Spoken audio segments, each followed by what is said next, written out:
Glad he's there. I'm glad. I'm glad you're there, Johnny Million. Hold on. Technically speaking, three, two, one. Trying this again. This is what we do when we try to get us hooked in. There's. That's right. Yeah, here I am. I know. I'm very quiet. I am. Oh.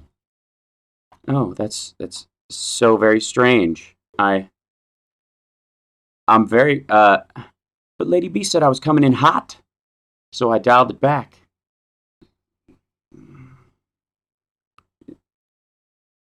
Yeah, this is as loud as I need to be. You see my finger on the thing? What are you talking about?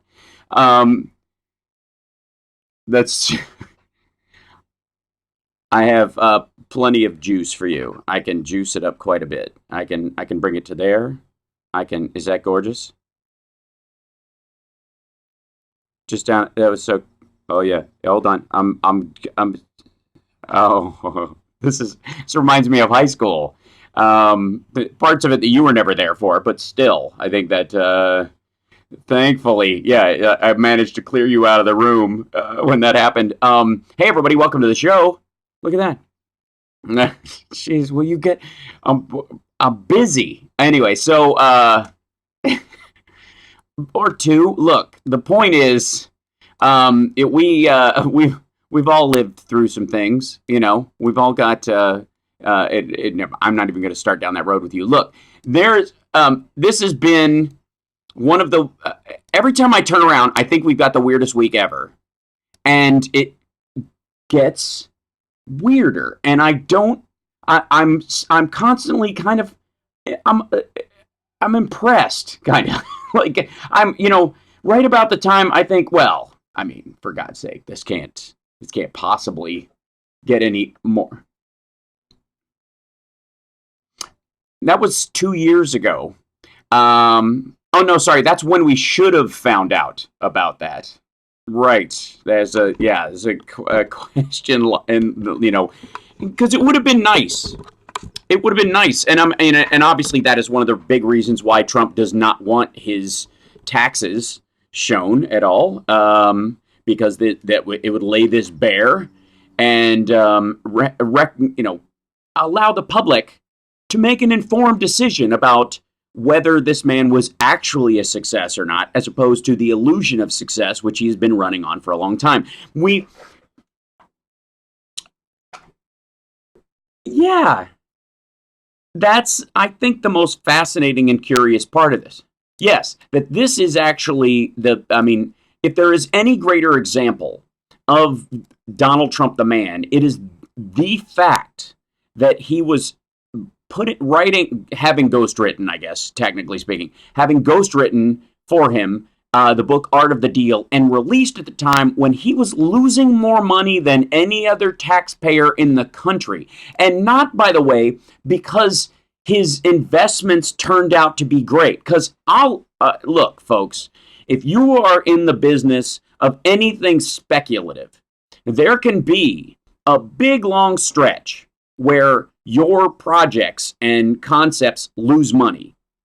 Okay, where you were just throwing good money after bad for a while because you believe in your heart of hearts that this is going to work out, that that it might, you might have to scrap together, and you hear stories of independent movies like this. Oh, I, uh, I don't know. You sound great. It's so confusing to me. Um, oh, that's rough. Well, tell you what, let's well, I think, are we okay right now? Do we fix it? Did it even itself out? I can never tell. That's a no. Okay, all right. So one of the, yeah. So the fascinating, any project where, it requires speculation and investment can have a down patch of years. I have no issue with that whatsoever. Losing money in business for even a decade is not that strange. Okay, it is. People, imagine all the people like independent filmmakers who you heard the story about how they paid for an entire film out of, they leveraged their house, and they maxed out their credit cards, and they created this film, and it took them 5 years after they shot it to get it finished because they didn't have any post money, and then they finally got it to a studio, and the studio put it out. That's a great example. But 2 years.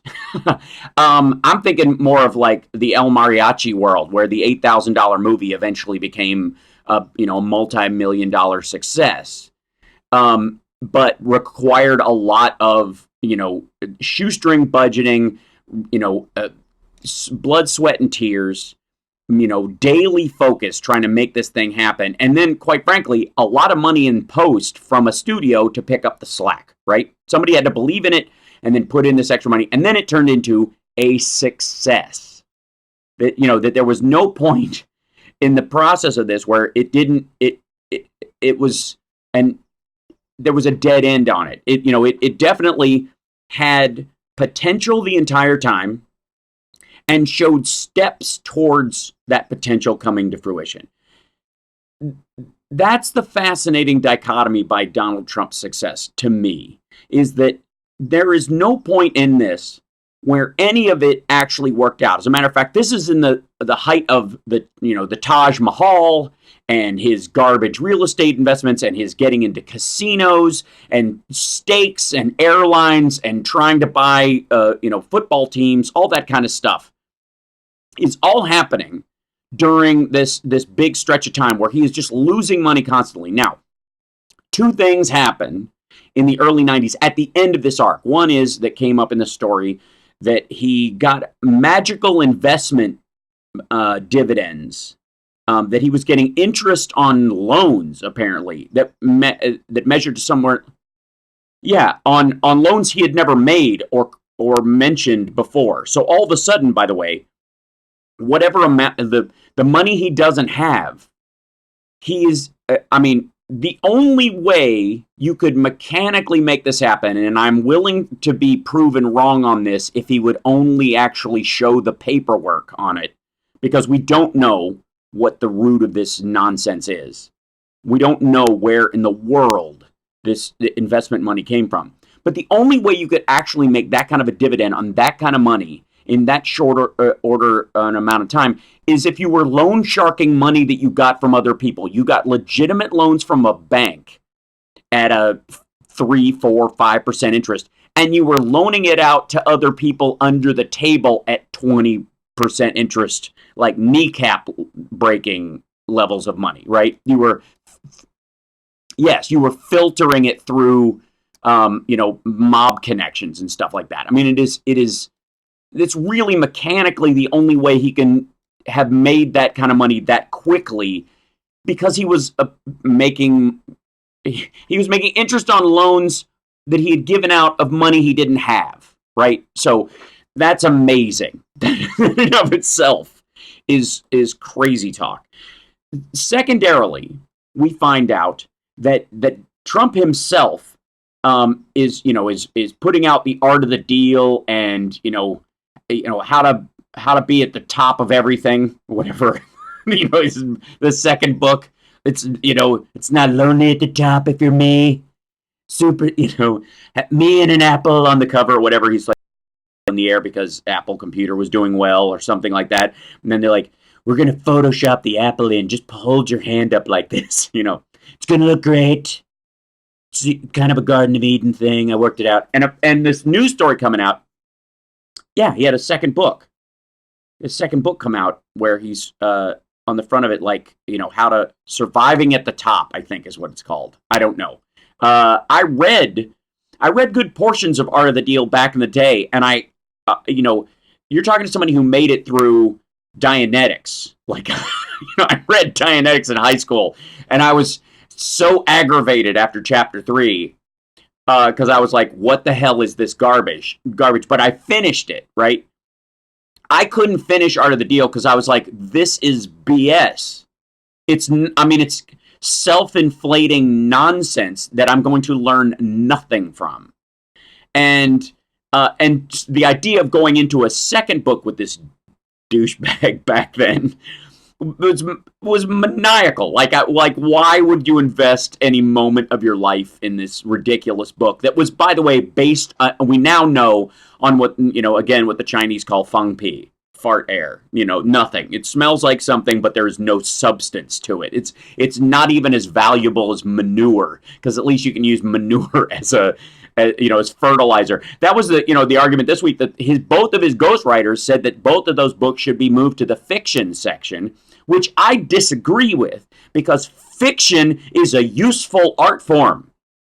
You can actually garner important information from a well-told story that's fictional. They should move this to the paper products aisle at the grocery store, under single ply. So amazing stuff. We got to take a break, and right when our audio is solidifying, it breaks my heart to do that. But we're going to take a break. We'll be back right after this. It's the House Sparks Radio program, mega worldwide on WCPT Radio, Chicago's Progressive Talk. She's not. Oh, good. Well, then she's back. Okay, good. She's always running out there making sure it's not the machine on the other side that's kicking me off. And a lot of times I think it is. I do. I gotta. We'll be back right after this. WCPT820.com is the website, and at JMillion and at Hal Sparks on Twitter if you want to contact us there. We'll be back right after this.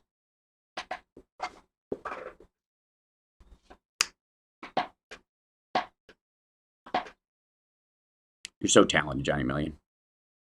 Okay, hold on. I got to shut this door because the light is blinding me. Hi, chat room. How are you? Good to see you. Oh, wait. Can't tell which camera's which right now. Sorry. I've so many computers going on right now, but I'm just happy that it's running. Okay, so you're over here. It's this guy. Okay, good. Good to know. All right. Hold on. Jesus. Criminy. It's so bright in here. Hi, chat room. At least I can always count on you guys. At least I know that at least I don't have to worry about the bloody well mess. That makes that camera very dark, though. I will say. I don't know why. There's nothing I could do about that, except maybe do that, because I'm backlit from that camera. All right, I'll stay on this one then. It's okay. It's all right. I can manage. I'll do okay. So, yeah. And so there we are. Good to see you guys. Hold on one second. Popping that up. And thank you for the super chats. Look at these wonderful people super chatting in here. Richard Fleer, thank you so much for the $9.99.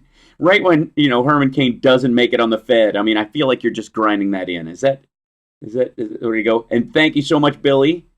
Appreciate it. Wow. And the House Sparks Equipment Fund. Thank you, Tom. I appreciate it greatly.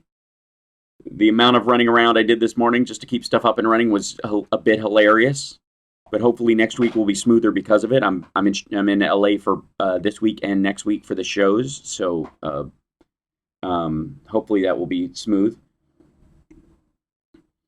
And I agree with you about impeachment. We're going to have a bit of a debate about that because I want to bring that up during part of the show in there. So, yeah. So, and I'm getting, let's see. Thank you. And yes, I am in Hotel California right now. And I don't know why the Hills website is not coming up because it's just being a jerk. But that's okay.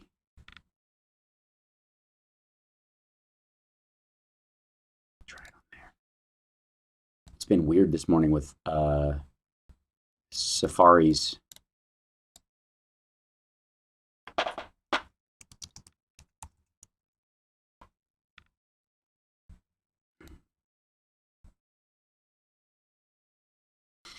So we find out everything seems like a year ago. Every time we deal with this dude, something about Trump comes up and it is so huge and so, presidency ending on everyone else's standard. And it really is this idea, for one, that somehow, and I'm amazed, as a human being, that people still think that Donald Trump is good at this stuff. That here's my issue, and I see if you can follow me with this on Johnny Million. A lot of people, when they get conned, Their only emotional and psychological defense is, man, that guy's good. When in reality, you shouldn't have bet your rent on a three-card Monte on a train. It's not that he's good. It's just that the game is well practiced and you are a good mark. That's just the reality. Because if you look at, the same folks that are supporting Donald Trump and just think the sun shines out of his backside, those same people seem for some reason. That's so weird. I beg your pardon. We had a little bit of an internet lag for some reason. Hopefully it stabilizes. We shall see. Fingers crossed. Hopefully. Yeah, it's a weird little hits. It's the Russians again. I think they're trying to, dunk us. Is it better now? Is it better now? Let me know when I sound better. You can just jump right in and tell me when. Okay, good. All right. So one of the big, things that people do, and I don't know if how much of this you heard, but when people get conned, when they get rolled by somebody, very often their only emotional response is, man, that guy is so good. He's so good at this. You know what I mean? He's just a master of three-card Monte. I should not have bet my rent money on the train because any other day I would beat this guy at three-card Monte, but not today because, man, the skills that this guy has are incredible. And it's like, yeah, maybe he's good at it, but maybe, just maybe, you're a sucker. And you in the past, you've shown the signs of being a sucker before, and you just don't have the self-reflective ability to say to yourself, I'm a sucker for this kind of thing. I maybe should check myself, right? And this happens, on everybody's got their blind spot. This would be the world of confirmation bias, where people fall into these traps about stuff. I mean, I think the Jussie Smollett kind of storyline grabbed a lot of people that way. You know what I mean? And it made people kind of put a hitch in their get along, where they're just like, you know what? I'm going to take a pause. It's not that I'm going to be less caring or less concerned when a real attack happens, but I'm going to put a pause in jumping to something right away. You know what I mean? It's not that I won't defend people's rights or any of that, or that I lose any belief in my principles about this, but I'm not going to just take the bait on any individual case in those regards. It's a reasonable feeling to have after a circumstance like that. And in the case of Donald Trump, there is a ton of this whole like, well, he's a master of the media. And you know who says this? The media. Everybody in media who bought his line of BS, hook, line, and sinker, is suddenly constantly talking about what a magician this dude is. Instead of saying, we were all convinced by a rubber worm that it was lunchtime. And we ended up with a hook in our cheek. And it's because it's not because we're stupid. It's because the guy in the boat sucking beers in a dinghy, above water, is just a master fisherman. He just knows the right spot to drop his line. Even though, by the way, it's the same spot everybody drops their line, and it's the same bait everybody uses. There's, this idea that look how everyone went for this, and they understand. Well, first of all, not everybody went for this. There were, alarm bells ringing all over the place. There were, literally Trump's biographers during the campaign were coming out and going, this guy's a fraud. Now we're listening to them 2 years into the dude, after family separations and the China talks collapsed, which, by the way, that happened this week. The tariffs, the Trump tariffs, are here to stay. Yes, yeah, apparently, Falwell planted that bug in his head, which I don't know how you could do that, considering how much brain pan space is now currently taken up by the fact that Falwell had a nude picture scandal that Cohen helped him clean up, which is, oh my God. Again, this is one of those areas where if we paid any generalized attention and the standards that are set in any way were consistent for anyone, and I have my own reasons to believe why they're inconsistent, and I don't think they're 100% based on, the ideas that people think. But in any normal universe, a lot of these would just go, okay, that guy's done. Just his attorney helped Jerry Falwell hide nude pictures of himself or some sort of weird sex scandal. The president's really just he's a lame duck now. A year and a half into his term, none of us are taking him seriously. And in any normal universe, that would be the case. But again, this has more to do with I understand where it comes from. I don't 100% fault people for falling into this kind of stuff, because quite frankly, we all seek some level of ballast and normalcy. And there's, psychologically speaking, a lot of people fall into these ideas that, that the norm for them is, even if it's uncomfortable, the devil is always better than the devil you don't. And even an abnormal normality is more comfortable than dealing with a really, painful, or less painful new reality. It's how people psychologically go to things. So that's not surprising that people are like, he couldn't be this nuts. And then they keep doing it. I'm not that surprised. But this week, every week we come up with this whole 100 years of craziness. The North Koreans launched some missiles again. They are refusing to meet with Pompeo's team. The Iran is starting to restart their nuclear program.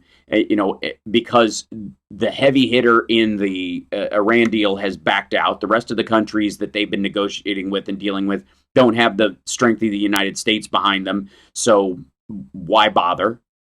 And the tariffs are here to stay, which caused the stock market to take a dump this week.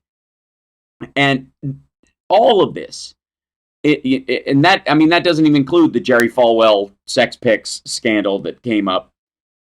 The fact that we found out again that Donald Trump is a phony billionaire. Literally, like that.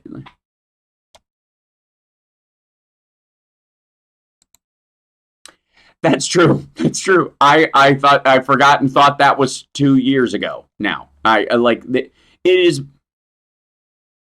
Yeah, it was. This is madness. So the reality is, and I do think this is making a dent in Donald Trump's world. This genuinely is, and I would say the reason I say that is because did you by any chance see the Giuliani fund that happened over the last couple of days, where he was going to Ukraine to look up dirt on Joe Biden? And his son,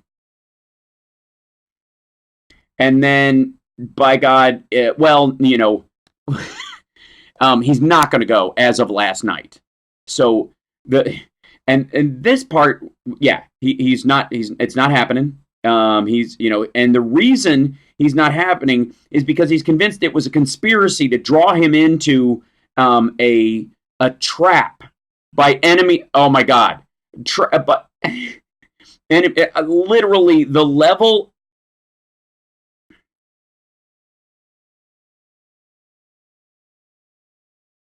Yeah. Yeah. Well, and here's the thing. I don't know how much of that to believe. Is Lady B in the room? Can we take a break? Because we're a little over it. Yeah, we'll be back right after this. It's the House Parks Radio program, Mega Worldwide on WCPT Radio, Chicago's Progressive Talk. Go to infotainmentwars.com to watch the YouTube stream, which always has oddly better audio sometimes than the station does. Bless your heart. We're going to solve that, I swear to God. That's my mission for this year, is to fix this. We already made it better than it was, and now we're, which isn't saying much, but we're going to get there. I promise. We'll be back right after this.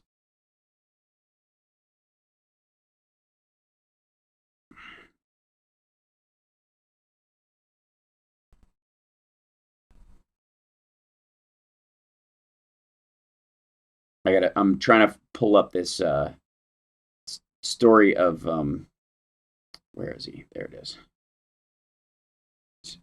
Oh God, he's so stupid. Rudy Giuliani on Fox News. Like, it's just. Oh, please reboot. Okay. I disconnected. I'll disconnect, and then I'm going to reconnect. 3, 2, 1. Connecting, reconnecting, connecting. It says connecting. Oh, I had a connection, and then he asked me to reboot, and it killed me. Son of a dog doodle. Oh, bless you, Julie. Thank you so much. Why does the thing never work? It drives me insane, honestly. I blame the Thailand people. Oh, it almost did. 3, 2, 1, and I'm going to try to reconnect again. It gives me a yellow line. Do. Please stay off the internet, everybody in the house. Woo! It's not connecting. That's so annoying. Why? Why is this? Why is it? You guys are always there for me. I don't understand.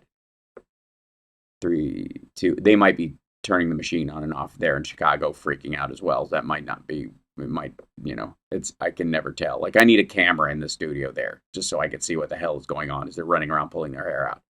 3, 2, 1, and then we go back. No, it's not connecting to them for some reason, but we will keep trying. Hopefully it will reconnect in just a moment. I don't know what the heck is going on. Why would it be such a pain in the butt? Oh, yeah.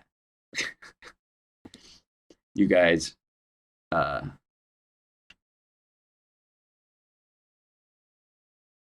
try to reconnect again. Hey, there we are. Now I'm connected. Were you guys reconnecting the device back there? Can you hear me now? It says I'm connected. Thank you. Shoo! Crazy pants. There we are. Bless you, everybody. Thanks to everybody in the chat for the super chats. It's just, it's a wonderful. Oh, and it disconnected again. All I did was look at you guys, and it died. Oh my God. What the heck?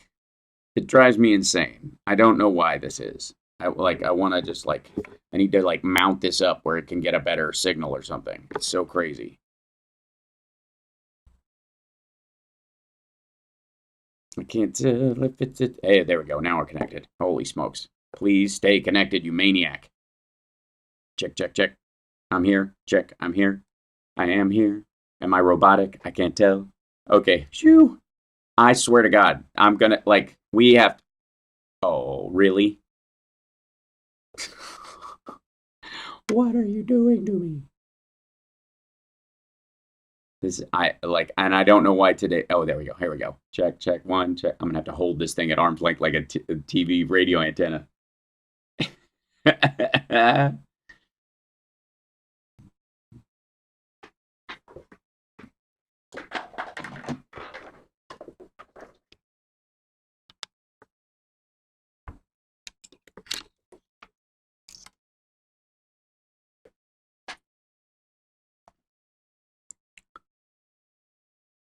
It's a brilliant idea. Thank you, Doris. Always wonderful, by the way. If you don't get a chance to listen to Doris, I highly recommend it, especially if you're in the Chicagoland area and you want, a keen view of local politics. And when we have a mayoral election, and you need to literally hear from everyone. She is now she's like the Rachel Maddow of Chicago, mayoral candidates. Yeah, I mean that's impressive, kids. That's nearly unheard of. So bless your heart, Doris, for making that happen. So I'm literally currently trying to hold the tie line device up in the air to get a better signal. Honest to God, it is it's like rabbit ears back in. It's exactly that. Like, yeah. Get here. Hal, stand on top of the TV. Hold it right there. Don't move. I can see Wonder Woman. I guess you don't get to watch it. It's my show, and I'll hold it when it's your show. It's never my show. Anyway, so, oh my God. So needless to say, this is me doing stuff while I'm talking to you. The fascinating part of this whole exchange over the last, couple of weeks has been that, that Trump, the mask keeps slipping, and everybody still acts like it's news. It's fascinating to me just how, like,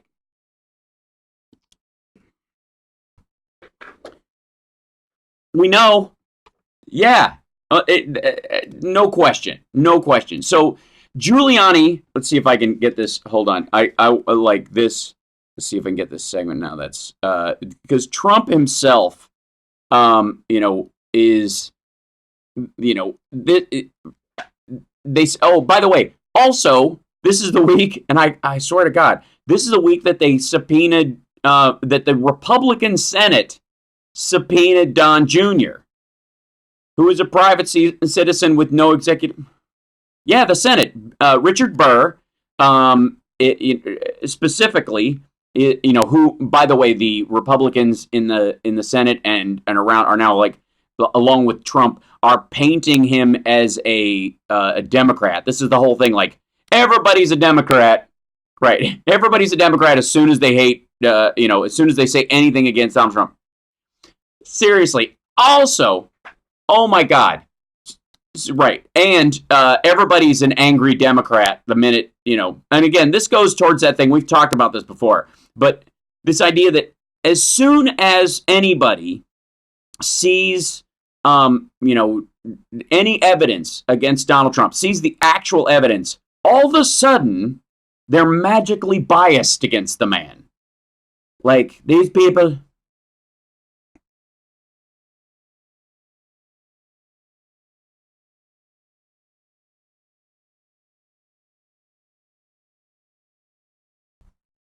Exactly. And that is such a great point.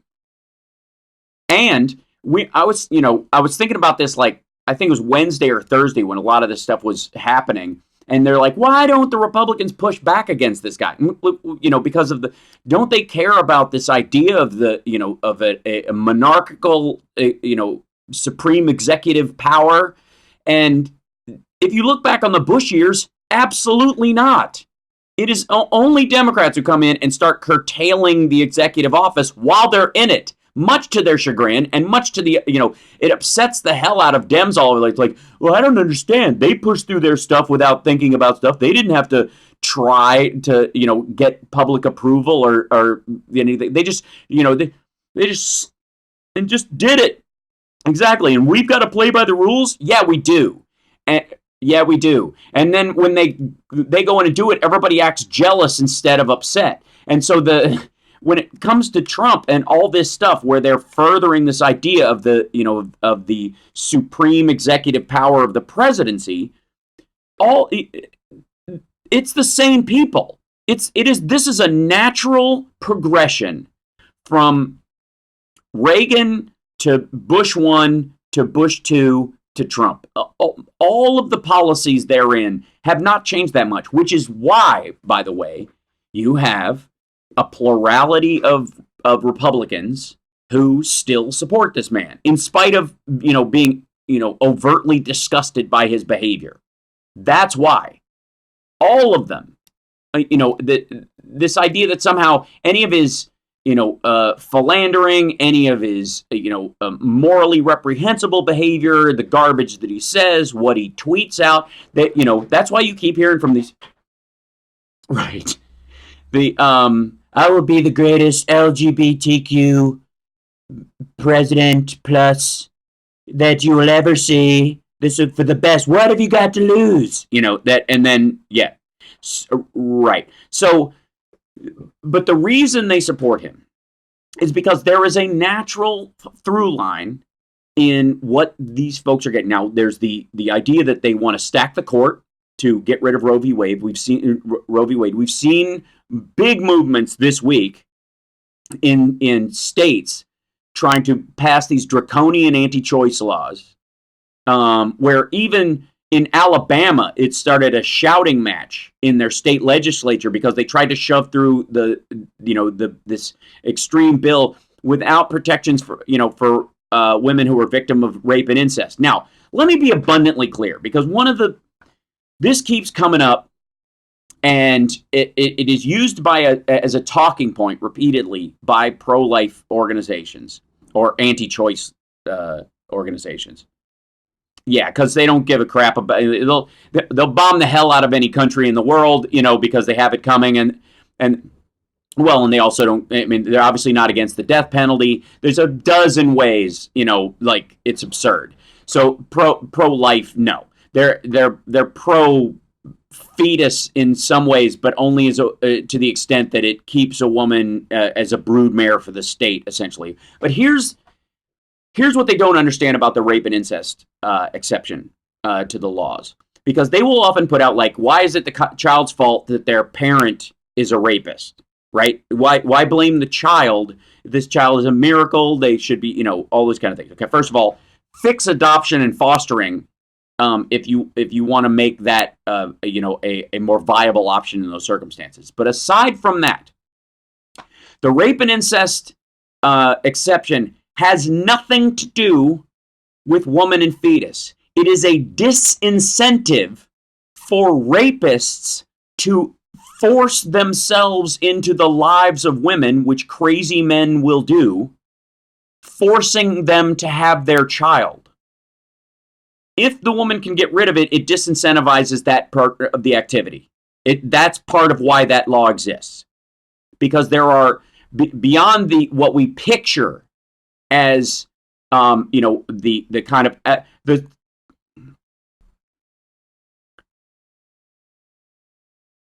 exactly, because we have two pictures of rapists in how we discuss things often. It is the stocking mask wearing coming through a window, and then date rapist. These are the two areas where we most focus on, because they're the two things we arguably think legally we can do the most about. One is curtailing and controlling behavior, both in girls in vulnerable circumstances and boys in their behavior. There's a control point that we think we can have around that, and often we do. But then there's also the catch rapists and get them off the street. That idea, this kind of abject criminal idea.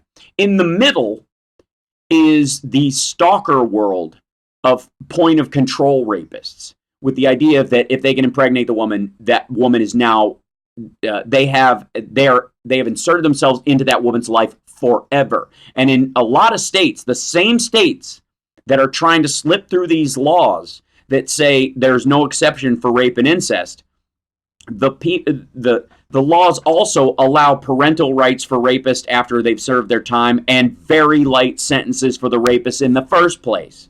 It is a stalker's dream come true. So the ability to protect themselves and eliminate that is important as a disincentive in those areas. It is a natural extension of that idea. So this idea that it's 100%, that there's only one single argument, against the rape and incest clause, it just totally disregards that aspect of it. So, because that is something that is one of the most frightening aspects of the point of control aspect. It is arguably the one-to-one criminal version of the prima nocta idea that if you saw Braveheart, that the British would have over the Scottish, that they could basically rape themselves into control of an entire populace. And yeah, it's horrifying, and rightly so. But it is one of the things that keeps coming up in this, and it's one of the reasons why there's a big pushback to this, because when you have a situation where all these men have to do, and by the way, and that's if they get caught, or if it's criminalized. If you're in a situation where you have to have the child, and there's a gray area, especially in an incestual circumstance, and a lot of these, is the reason why Alabama has a bit of the reputation it has. And coming from Kentucky, I'm particularly sensitive to this concept. But it puts pressure on the woman to allow that control to happen. So, I mean, there's all sorts of egregious aspects of this that just get kind of ignored. But it is all about the control of a woman's life and body, period. If you want, none of their plans, there was the Canadian, I think it was a PM or like a local politician, or what they're effectively their equivalent of a state senator, saying we're going to make abortion unthinkable in the next 10 years. Well, they're not going to do it by guaranteeing a clean and safe adoption or fostering process, availability of contraceptive, making rape and incest capital or in the case of Canada, life imprisonment level crimes. They're not going to do it by providing eliminating child poverty, or making sure that women whose bodies are physically in danger have every possible chance to have a healthy pregnancy. They're not going to do it that way. They're just going to eliminate your ability to do anything about it. They're going to eliminate that choice from your, and that's because it's not about the baby. It never has been. It never will be. It's never about the child. They can't wait to cut off school lunches. They can't. There's no Head Start, no school lunch programs that they don't hate. They view those as nanny state endeavors. So it is not surprising. We got to take a break, but there is a real kind of a through line that if you look at the policy positions of the Trump administration, including the fact that they made the tax cuts for corporations permanent and the ones for citizens temporary, that they are rolling back regulations dealing with pollution, not in a way that eliminates pollution, but in a way that puts the weight of cleanup on the public, meaning that taxpayers will have to pay for the ramifications of pollution-related illness and damage. In the same way that we bailed out the banks, we bail out big polluters by cleaning our own rivers and streams instead of forcing them to do it. None of these policies that are going through are a surprise, and that's why a lot of Republicans still back this dude, even though they know he's a phony. In the same way that George Bush couldn't find an open door leaving a press conference, but they knew they had Cheney running stuff. Sorry, Cheney. We'll be back. It's the House Sparks Radio program, Mega Worldwide.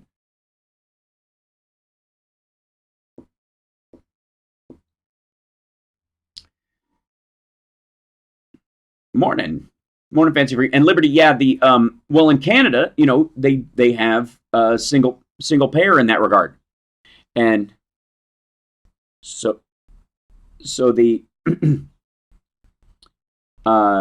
so when did I 5 weeks and 6 days ago? Oh.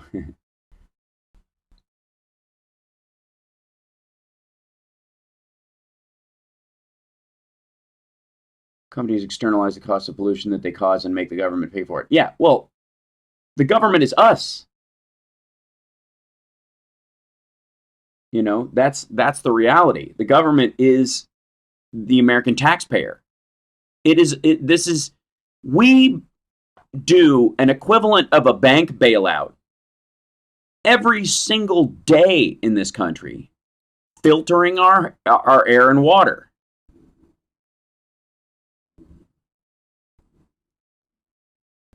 Because while we force companies to put filters on their smokestacks and whatnot, we give them tax breaks to do it. In spite of the fact that they should actually be doing it anyways, right? So it is. Well, thank you, Can't Stop Lying. I appreciate that. It's just one of those things that nobody ever thinks about in terms of what it means to be. What the actual plan is in terms of eliminating choice, and why certain protections, I just think people seek an overly simple version of events, and it is it's frightening how many people you get. Again, this is the 3-card money thing. you can end up looking at the one card because you're convinced you're watching where the ball's going, and it hasn't been there the entire time. You were tricked on the first move, and you've been following an invisible stack, and that's what happens with most of these arguments. So I still use rabbit ears. CPT feed is better now. Well, thank you. Yeah. So you want to see how I fixed it? I moved I raised it up and put it on a stand so that it's higher. It's just madness what I go through. It's just, see that? Crazy.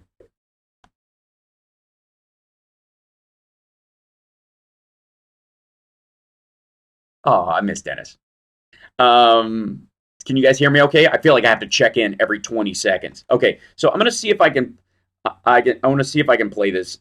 So Giuliani was on, I want people to get a grasp of what Giuliani sounds like when he's talking about this stuff. Now, Giuliani's job is the same from Trump's point of view, is the same as Trump's job from Putin's point of view, which is, I don't need you to go in there and be effective. I need you to go in there and be a mess so that you disassemble so much that it's hard for anybody to put it together. It's this Humpty Dumpty approach to dealing with an issue, as opposed to, look, go tell a really good lie on the other side.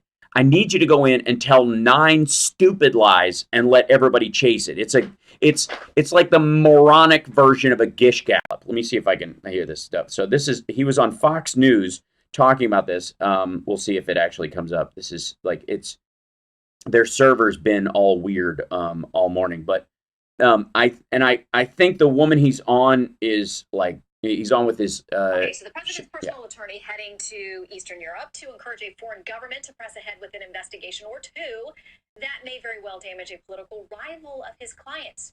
We're talking about Joe Biden. Well, tonight, there are calls for a Senate half of his term facing questions about whether his 2016 campaign conspired with a foreign power. So, Mr. Mayor, let's start with the optics. Well, that really turns it around. I mean, the reality is that I wasn't going there to encourage them to start an investigation. They have an investigation.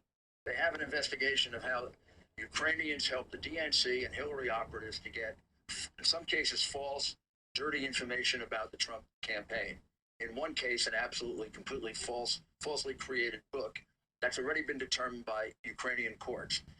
There was a great fear again. That the new president, by the way, this is all nonsense, what he's saying. Like, he's just chipping away at like little pieces of like QAnon level single details and conflating them across a bridge. Like, yeah. So, and I'm convinced from what I've heard from 2 very reliable people tonight that the president is surrounded by people who are enemies of the president and people who are, in at least one case, clearly corrupt and involved in this scheme. And it's really a shame. And the reality is, this has nothing to do with the election of 2020. The election of 2020 is a long time from now. If I wanted to meddle in that election, which I don't, I could have held this for a year and dropped it right before the convention. The reality is, I came about this by accident, investigating Ukrainian collusion with Democrats to affect the election.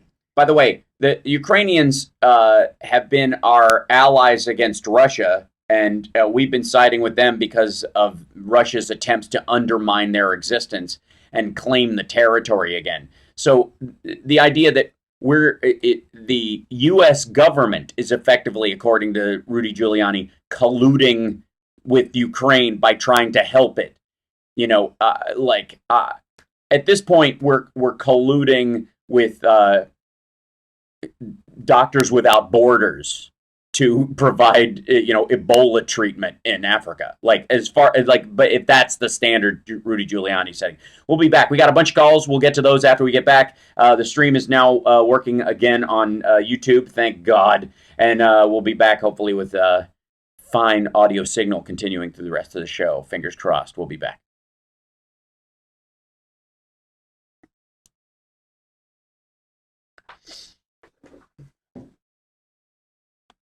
I think we're back. Restart.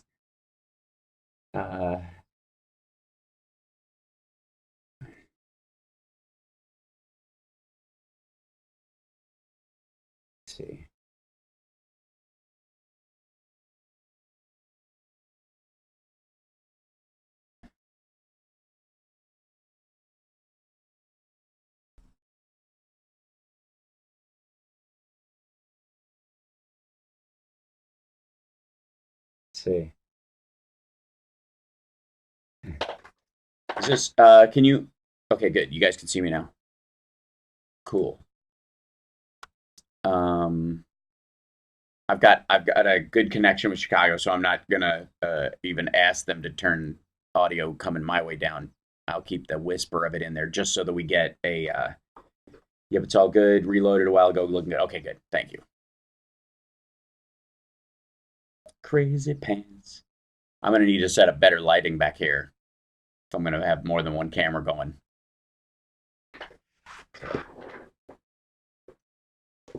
Is Ginger in here? I don't know, because she went and saw Endgame last night at, I think, a 10:30 show, which I think puts her in bed around 2, probably. Can't hear CPT. Well, that's fine. You shouldn't, I mean, that's CPT. There you go. I'm keeping it fairly low, so you guys don't have to. Why hasn't Giuliani been disbarred? A couple of reasons. One, I think they're afraid to go after him. I think that makes them nervous. And I think there's a, technically speaking, most of what he's doing is in public, not in a courtroom. So he's doing what is to get him disbarred for that, you'd have to argue that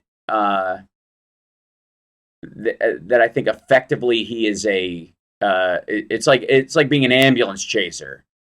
That it's not an advertisement for services, so he can kind of say whatever he wants as long as he's not found to misrepresent to potential clients.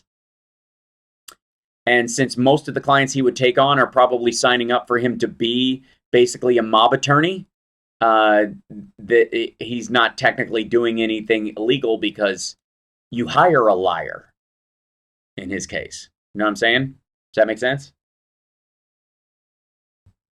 Oh, you haven't heard Johnny at all. Oh, that's weird. How's that? How's that even possible? I don't understand.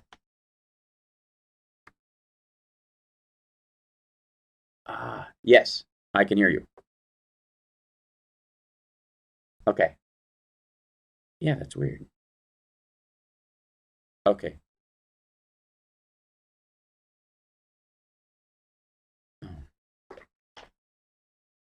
Okay. Excellent.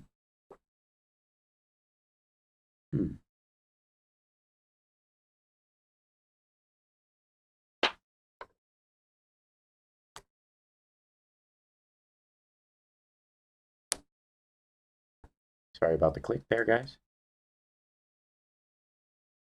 Oh.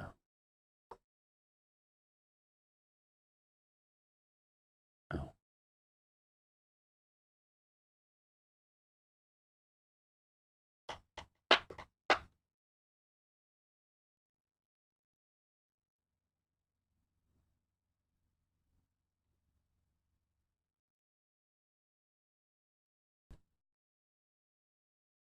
Cool, thanks.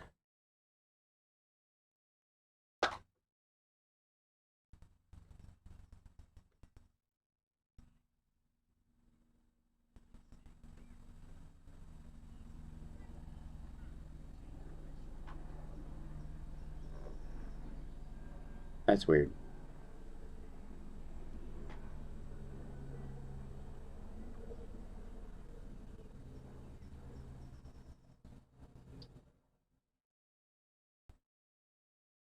Hmm.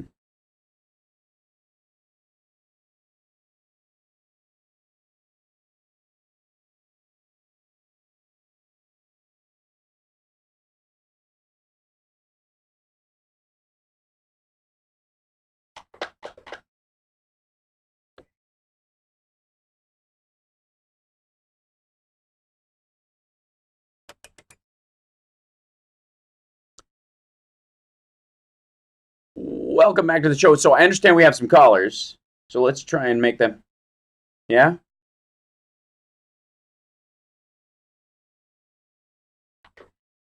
Poised. Is what? Bruce, what's happening? Go for it.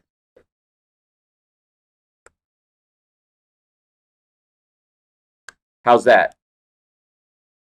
So my comments on Trump were nothing on $1 billion loss. So I was completely understanding about how people can lose money as business people, and and especially when they've got a project that requires a lot of depth to it. But then ultimately he lost money on that entire deal, right? And this is this is okay. Go ahead.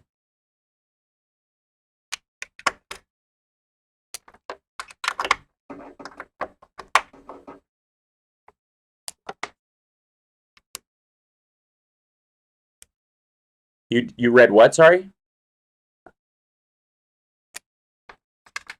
Uh huh.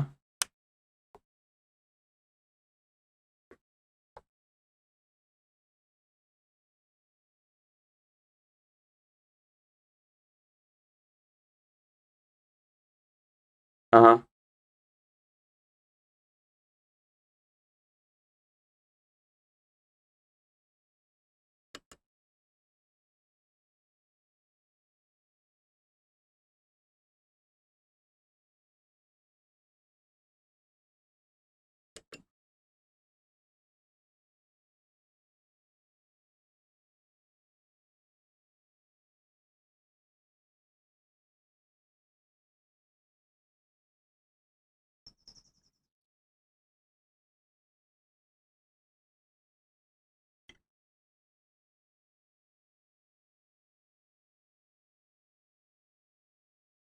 Mm-hmm.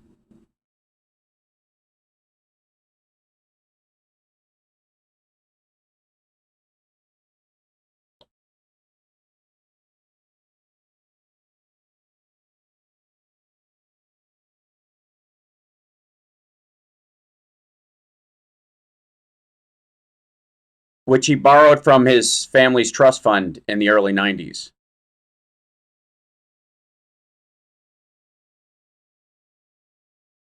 He also borrowed almost $100 million from the trust fund of his siblings to run his company from 92 to 94.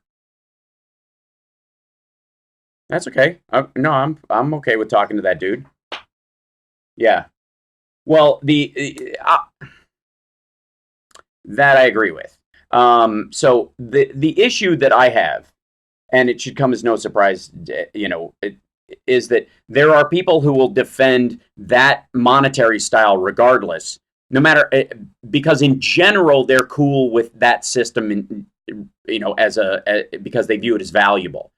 The junk bond issue does not account for his magic investment income during that period, and it does not cover the fact that he had to borrow money from his family's trust fund to pay for his running costs for nearly 2 years, and the fact that in the math that everyone has done effectively, that Donald Trump's lifestyle costs $12 million a year, and he has effectively borrowed that amount and stashed it away to run and to basically live as a pretend billionaire all along this route. That's right. This is true. Yes, if you're great at this, we would love to impress us. That's right. That's right. So, so in this case, I see why. Now I know why I'm having an audio issue. There we go. So, in the case of Donald Trump being a master businessman, that entire storyline is garbage. It has been, and everybody's known it for a long time, but it's time that people start admitting that. And a lot of people are. Like I said, a lot of the folks that have been talking about, Trump's, for the longest time, a lot of his supporters for a long time press this whole he's a genius, he's playing, ninth level Spock chess. And they've given up on that entirely. And a lot of the folks that were defending him in the alt-right world especially now refer to him as a buffoon. but a useful idiot in the same way. They basically look at him the same way that Vladimir Putin does. You know. You think we have any more trolls on the phone? Oh, I don't Come doubt on, it. trolls. Up your game. Yeah, right. It's going to What's take. your line 2? Who do we Look have? here, Paul. Come on, Paul. I want to hear it. Come on. Come at us hard. You alt-right winger. Yeah, Paul. From... You know, that hi, Hal. Hi. and Johnny. Are you going to let me down, Paul? Come on. Come at us hard. No, Paul's on the team, but yeah, he's a smart guy though. Okay. He right, pays Paul. attention. So go ahead, Paul. Johnny Trillion. I call this guy Johnny Trillion. Yeah, hey, you know, if that's because we've now inflated everybody's that's right. net worth. That's my Johnny Trillion character. A rising tide Inflated, floats on of bull crap raises all boats. Right. That particular caller, I guess, like lots of Trumpies, did not realize what he was saying. Mm-hmm. In that he said he was using the strategy from a book that came out 20 years ago that I did not read. Did not read, yeah. Was called The Art of the Comeback. Well, let me ask you, pal, come back from what? Right. You see, you only come back if you've been bankrupt, okay? That's right. So don't talk about the art of the comeback. You only come back from a failure. Back from where, right. Dude? Yeah. I was doing so well, I came back from the top. I guess, Hal, as I was going to talk about in terms of these laws on the abortion laws that are not going to allow for rape and incest, which, by the way, incest is by definition rape. Yes.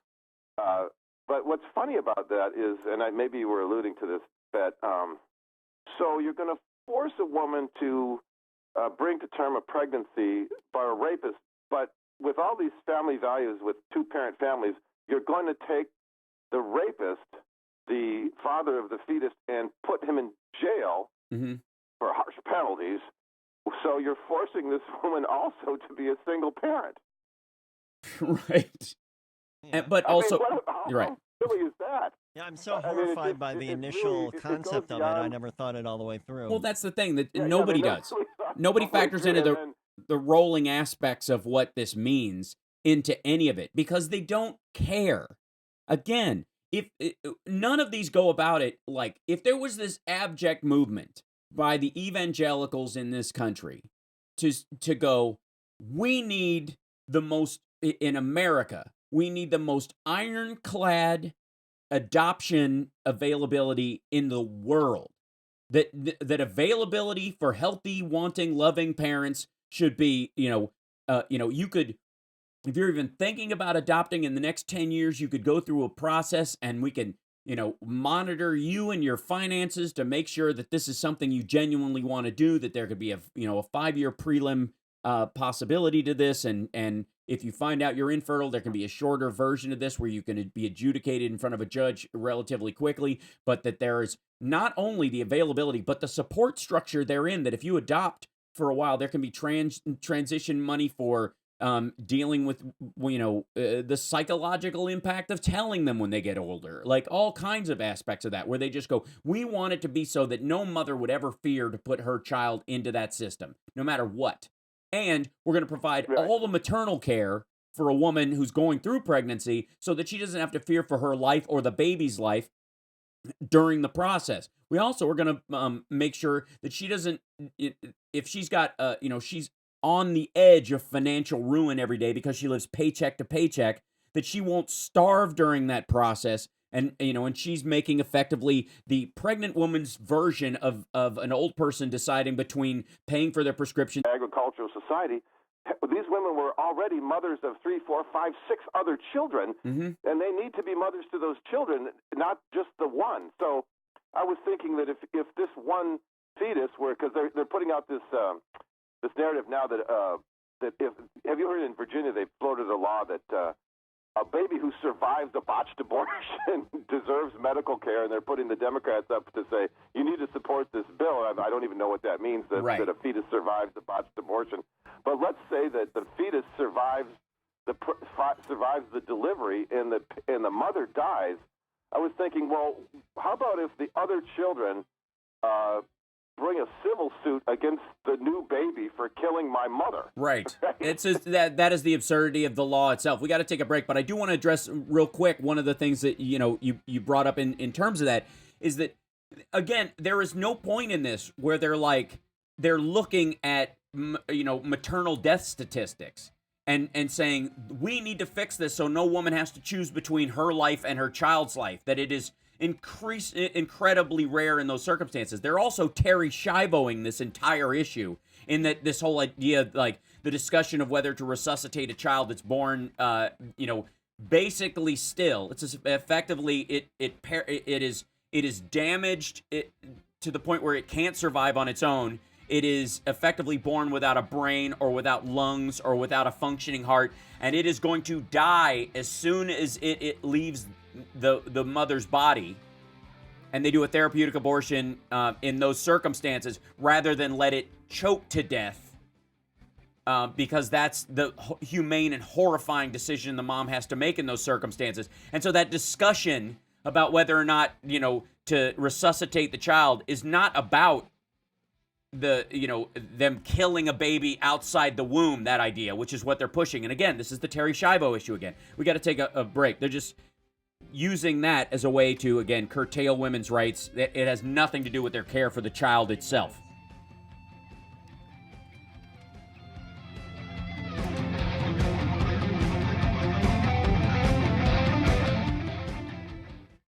Stephanie Miller. I have read most of the report. For me, it is over. Lindsey Graham did not read the Mueller report? The whole thing is he's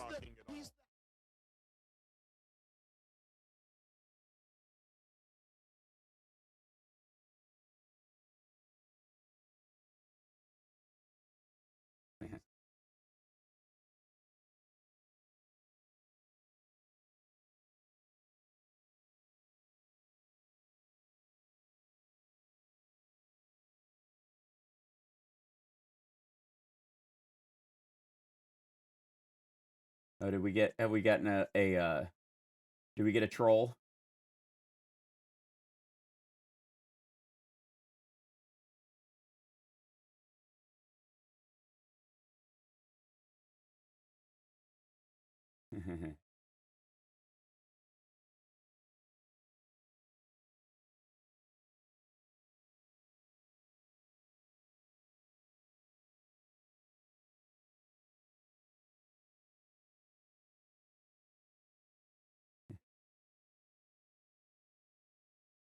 Oh, nicely done, Julie.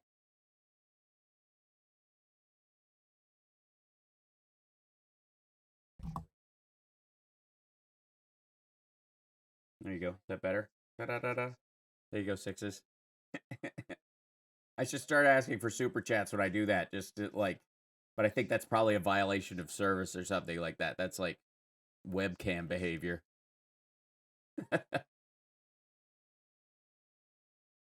Thank you guys for tuning in and staying with me through the couple of drops that we've had. Bless your hearts for doing that. I appreciate it. And don't forget patreon.com/HalSparks. Please consider being a Patreon subscriber. We need 100 before we're going to actually be able to chip away at solving some of these tech issues. Let's see. We're back. This is Ron Calgo. And this is Robbie Earhart. And you're listening to the Hal Sparks radio program, Mega Worldwide. That's a lot to say. Why doesn't he just say the Hal Sparks Show? I mean that's much simpler, isn't it? I know. We're Mighty House Radio Show. That's easy. Yeah, but Mighty House does not have the reach. Even when they're not here live. They can't. I mean, honestly, those guys, they don't have the reach that we have worldwide. I mean, shade. Yeah, seriously. I'll throw shade at Mighty House all day long. Bring it, Robbie. Mini House? I know you don't listen. Do we call him Mini House from now on? Should we give him a Trump-like nickname? Mini House. I like Mini House. Mini House. Here, Mini House. Apparently, it's going to be Creepy Sleepy Joe and Mini House are going to be campaigning against me with Alfred E. Newman and Creepy Sleepy Joe. That was his Sleepy Creepy Joe is now his nickname for Joe Biden. Which, by the way, from a dude who reportedly has to snort Adderall to just get through a speech, and literally barely made it through the campaign because of an audio that came out of him bragging about sexual assault, essentially. And by the way, He can't really play the creepy card. Had WikiLeaks not dumped Podesta emails that day, yep, it would have run and been the story for the next 4 days and would have actually affected... WikiLeaks absolutely saved that whole thing. Absolutely. And which was, by the way, we now know their goal. And I'm just saying, if you're Assange, maybe if the Ecuadorian embassy is allowing you to stay there, maybe don't hack them while you're in there. Maybe don't threaten them with... Maybe keep your cat pooping in the box. Yeah, maybe just do litter box. I mean, just get some clumping litter. Have somebody Do send we know some. how Ike feels about cats not pooping in the box? I don't know, but I think he'll probably analogize it to something else. To find out. On line 4, we have Ike. Excellent. Hey, Ike. Well, I'm just trying to figure out how the cats were rubbing it all over the walls. Yeah, that's crazy. That was something apparently that he was doing. But either that, or they were, they were not neutered cats, and they were in heat, and they were actually just spraying the walls, and that's spraying the walls. Even neutered cats can spray. It's horrible. Oof, man. Anyways, I thought that was a good joke, but it went right over. I'm sorry. No. You stepped all over that one, Hal. I understand. Some great guy you are. We're both cat owners, so like Johnny and I both went to the reality. Yeah, we get real literal. Yeah, we got literal real fast. No. Sorry. Well, let me take a shot at your Mr. Finance Man that called you there. Anytime you use the term junk bonds right off the rip, I don't think there's anything good that can come out of it. Yeah, exactly. That was the defense. That was the defense. He saved himself with junk bonds. He knows what he's doing. As a matter of fact, the guy that invented them, I do believe, Mr. Milken, wound up in prison. Yep.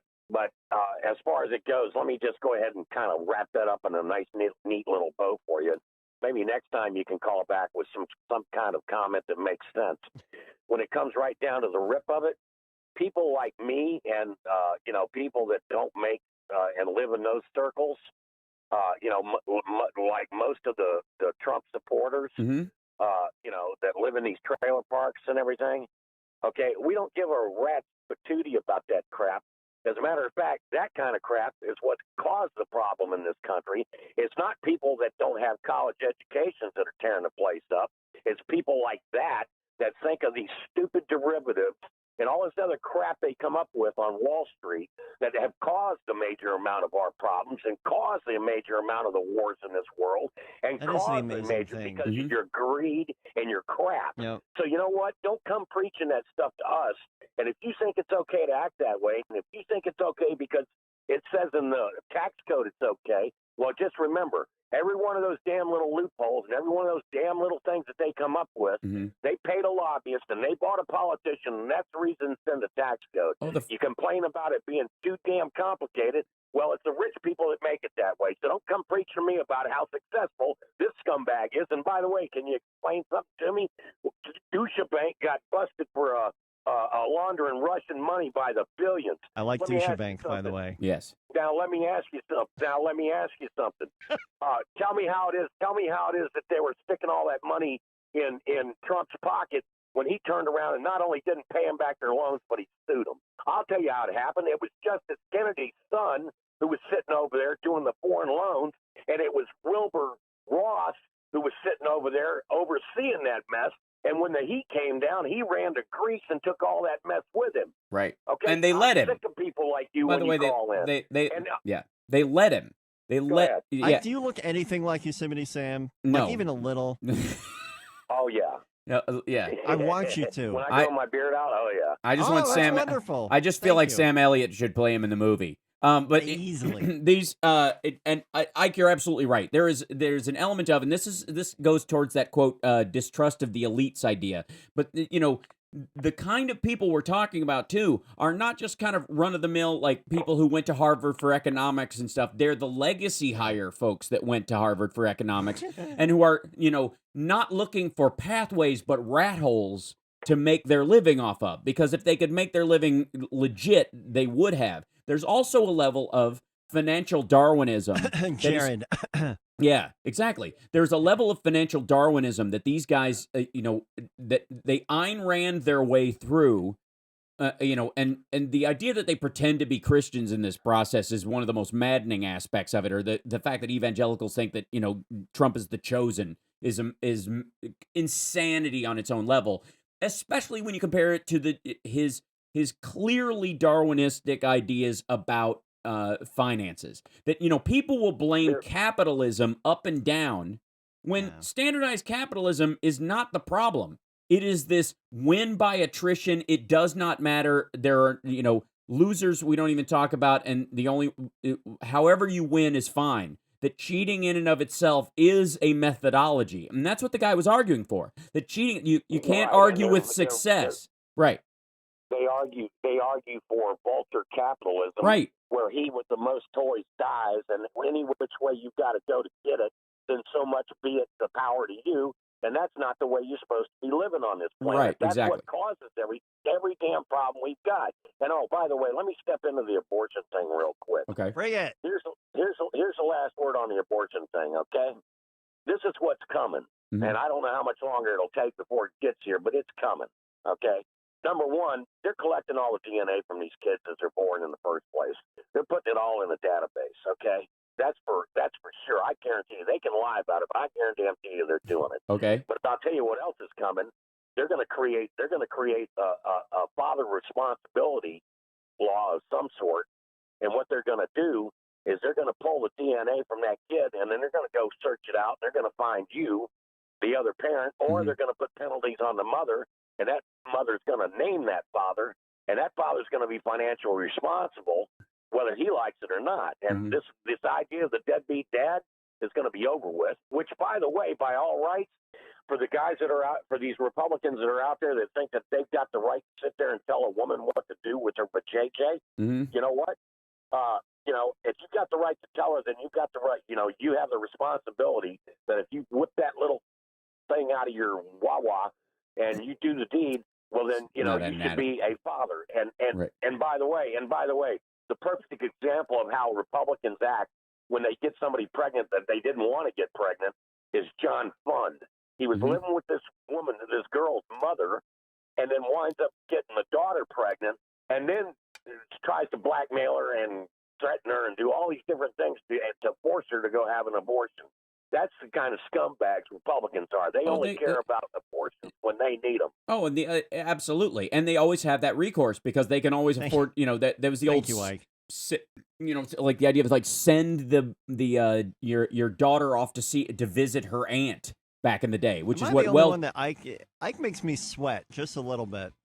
Where he's going with the whole collecting DNA stuff. As soon as he said DNA, I had to turn off my microphone. And I was like, okay, that's not as crazy as I was worried about, but man, bring it, Ike. Well, we are headed towards a society where that kind of stuff is commonplace. I don't know that we're there yet because I know as far as the mechanics of where hospitals are and what their systems are, that they're not that efficient yet. So we can't even handle the backup of rape kits. So the idea that we're able to, store and calculate the DNA strand of every childbirth in this country is a little unbelievable. But I don't doubt that that's a direction some people would want to go. But then there's always, like I said, someone in the government has the job of looking into, the possibility of everything, right? There's somebody who said, what if Guam rises up and attacks us? Thompson, go write out a strategy where Guam rises up and attacks us. That's your job now. So we have a war plan for Guam. Make sure we have that on the books. Just put it in the file. We got to take a break. We'll be back right after this.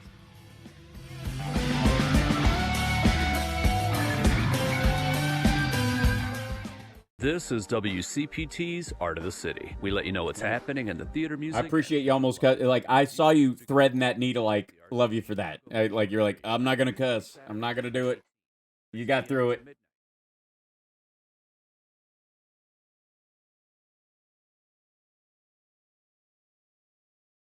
Right-wing legislator in Louisiana forces Mr. Senator. Yeah. Thank you guys for the super chats again, by the way. Bless you. I see came up in there. I don't know why they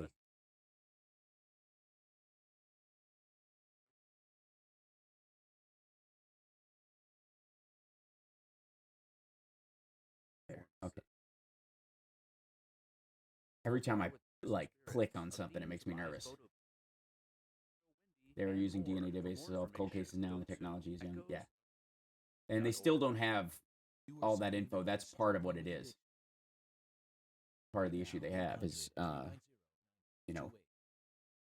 storage and management, which becomes increasingly easier. I mean, it's not hard comparatively now. I don't have one, Brad, but they do in Chicago.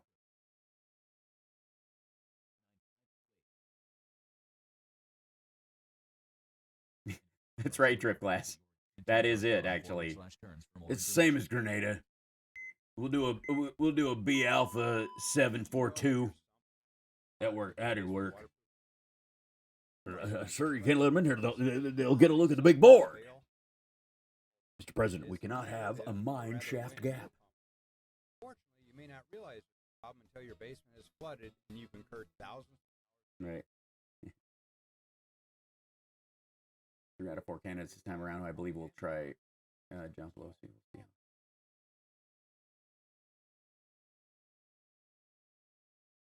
Doesn't Revelation say the Antichrist will be a charismatic who people will confuse for being an actual savior? Sure sounds a lot like the evangelicals. Yes, well, yeah. But they never spot that, as a matter of fact. It's always somebody else that everybody else likes. But they're the ones who can see through it, which is ridiculous because it wouldn't be the Antichrist if Christians didn't buy it. You know what I mean? Most Christians have to believe it for him to qualify. Or he wouldn't be the Antichrist. He'd be something else.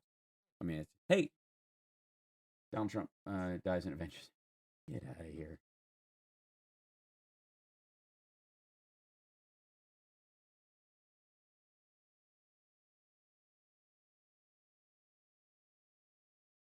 Gentlemen, you can't find it here. This is the war room. How you're coming through the AKG mic, you sound a little hollow. Okay. I think so. Oh, it might have popped back up on the other audio? Yeah, technically speaking. It'd be weird if I was... Oh, that's why. Son of a... Because I turned it around when I reached for the other thing. Dagnabbit. Just when I think I got everything down. Thank God Carl's there. When I was scrambling to fix stuff. Turned the mic around. Derp.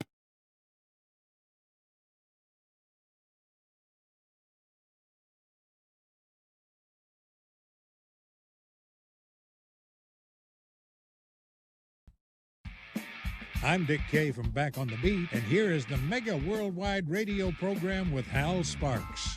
So, needless to say, we've had some fantastic, additions to the 2020 field. I think we have another caller. I want to get to that. We do, yeah. We've got Roosevelt on line 3. Excellent. Thanks for hanging, Roosevelt. Yeah. How you guys doing today, Hal? How's it going? Hey, good. Go ahead. I wanted to add to what you said. And first of all, I have a question for any Trump supporter. Would you trust your money and your wife with this guy? Right. Or your beloved mother or your I'm thinking. Or, right. Yeah. That's the question, first of all. And to add to what you said before, right. As far as why they're doing this, I think one of the things that I think you missed, Hal, is the fact that these guys are nostalgic. They want their country back, Hal. They want the days when they seen their fathers rule the brown people, the black people, and had put them in their place. And to prove the point, look what he's doing with everything that Obama did. Don't forget that, Hal. Oh, yeah, this is the anti-Obama presidency. 8 years of a black man being president, they are furious. Well, it's really hard for them to argue that the guy was a failure if his program succeeds. So you have to go in and undermine them. But this is, again, there's also a through line to this about how they feel about government, regardless of Obama as well, because that's why he satisfies 2 levels at once with these folks, and they can kind of go, I'm not racist. I just think the government should stay out of my business. When in reality, they're specifically targeting things that the Obama administration had done, which would clean up our air and our water, make sure people have health insurance and don't go bankrupt or lose their lives because they can't afford medicines. But God forbid, these bizarre Christian ideas would seep into actual governance. But in terms of this president, there's clearly an issue that he has with him as well. But go ahead, continue. Yeah. Yeah, and Woodsy the Al Giuliani. I put nicknames on all these guys. Ninja Turtle McConnell and Hungry Hippo. This is before your time. As long as I'm going to be here, we're not going to have a socialist country. Yeah. And Hungry Hippo Bar. You know, these guys, they all have that in common. These guys deemed their white fathers rule with an iron hand. How they, you know, they looked up to these guys, so they want that back. But to add to the conversation, just in closing, what about the 379 bipartisan former Fed prosecutors that said that the only thing saving this guy, is the fact that he is the president. He's putting all his chips on the fact that he's got to be reelected. Look what they just said recently. He joked around about being in office for another 2 years. Right. They add an extra 2 years because they were stolen from him. As if, by the way, they didn't spend an incredible amount of time undermining, the Obama presidency nonstop. You know, Mitch McConnell literally having that meeting, on inauguration night, going, "We're going to stop anything he does." I doubt they're going to give Obama an extra 4 years, that he deserved 12 years because they were, chipping away at him the entire time. So, yeah. Yeah. An absurdity. Did we we lose one him? more call. Oh, okay, great. Yeah, let's grab one more call before we go. I appreciate the call, by the way. I didn't hear him. I don't know if he hung up or what, but here we go. I think he passed out. Okay. This is on line one. What? Hello. Hey, how are you? Peter. Go ahead. Good. How are you guys? I'm all right. So I just turned on the radio and I hear you guys ranting and raving about Trump as usual. It gets a little tiresome with the same rant every election year. The liberals come out and start calling racist that, racist this. Let's go back in history and see who the true racists are. Who are the Dixie Democrats? Oh, yeah, they became Republicans. Yeah. And let's the Dixiecrats became Republicans. The Dixiecrats became Republicans. The current Republican Party is. This is the problem with this station. You guys will never let anyone who disagrees Dude, I just with you no. You wait. Hold on. Don't whine. Don't whine. Don't whine. You're just whining through this. If you're gonna do 5 points, I get to address them one at a time. And if you're going to make a case about the Dixiecrats in the 1960s, who, because of the Civil Rights Act, transferred over to the Republican Party, and then make the argument that the Democrats today, yes. Al Gore's father was a Republican? I'm sorry, I missed that. No, he was a Democrat. Yeah, exactly. And right. voted against the Civil Rights Act. And by the right. And he became Joe Biden out there now. Joe Biden's out there now again. So Al Gore. So you're telling me Al Gore? Wait. Hold on 1 second. So you're telling me that Al Gore he wants to jump to Joe Biden. I understand. You're telling me that Joe. Okay, then let's go straight to Joe Biden. You're telling me Joe Biden would have voted against the Civil Rights Act? No, I'm not telling you that. I'm not. Well, what difference does it make? Then what do you? Then why don't you talk about the Whig Party? You let me speak before you interrupt. Try to discourage an opposing view. What opposing view? You agree with me that Joe Biden would vote for the Civil Rights Act. We agree. Now, yes, he would. Back then, I'll bet you he wouldn't have. And when he's out campaigning... How old was he then? Yeah, but okay, go ahead. Can I speak before you want to interrupt again? Well, what are you guys so scared of an opposing view for? You don't have an opposing view. Go ahead. For cutting people off. And he's no longer on the air, so take a lesson. Dude, I'm just addressing your points. They're just say something that isn't ridiculous. No, it's not. Go ahead. No, that's what you want to claim it is, but it's true. Okay, go ahead. Joe Biden's going to be out there stirring up the race. You watch. He's already done it. He's out there telling people that they're going to put him back in chains. And, every other thing he's out there talking about, now it's, it's the Jim Crow days are coming back again. So he's stirring up those race relations. And I'll tell you, Obama did more to stir up the division in races by being than black Trump could ever possibly do. No, not by being black. What did he say? What did he say that would turn? What would he say? What was the most divisive thing that Obama said? In Obama's own words, he said he was a mutt. So he's not fully African American. Okay, so don't go to the black thing because that's always you just did. You just said he did more to divide than any other president. So explain. What was the big divisive thing? if I had a son, he'd look like Trayvon. You don't think that caused animosity when Trayvon No, I Martin think got he was shot? trying to recognize the empathy of the circumstance. To say that if he had a son, it'd look like Trayvon? Are you kidding me? You guys are not in reality. If he and his wife had a child and they didn't that was 13 years old that was killed, it's odd that he wouldn't have said that he looks like he could have been my son, and I honestly look at it through that lens. What does it matter what the kid would have looked like? It's a 13-year-old or 15-year-old who got shot. Why do you always bring race into it? Oh my God. Okay, yeah, that's enough. No, there you go. I don't know what your point is, though. At what point is that? Hold on. What is the divisive part? How is that divisive? Explain how that's divisive. How is that divisive to say for a black man with a black wife to say that this kid that was killed looks like he could be their child? To chime in on such a volatile case that was nationwide. Worldwide, so the president should not chime in on volatile cases and speak of them. This is the standard again, you're setting now. The Democrats pull the race card. Why were you upset that he said that? I think this is the point. Why were you upset that he said that? I don't think it was appropriate for him to say that. Why couldn't he have just come out and said, this is a darn right shame that this young man was killed? Why do you have to bring race into every conversation? Because I think people, as the first black president, people were thinking that, and you address those things. No, they weren't. You can't, because you were sitting there thinking he only cares about this case because the kid is black, and so you're sitting there going, No, yeah, I bet. It's a 15-year-old. Wait a second. Are you telling me that Obama cares about kids being shot? How about his home city of Chicago? Yeah. We get 84 kids shot in Chicago. What do you do about it? What did you guys do about it as a party? Zero. Nada. Right. So the president speaking. No, the president speaking. The president speaking to young black men. Just even passed. Even in the last month. On the left go nuts and call for gun control. Right. When there are black kids in the ghetto being shot, silence from the Democratic Party. No, we're still trying to deal with guns. Illegal guns coming in from Indiana and from Missouri, from border states. So no matter what the laws they pass in Chicago to protect people from that, the guns are still flowing in from states that have looser regulations about that. I think he hung up. Oh, that happened. All right.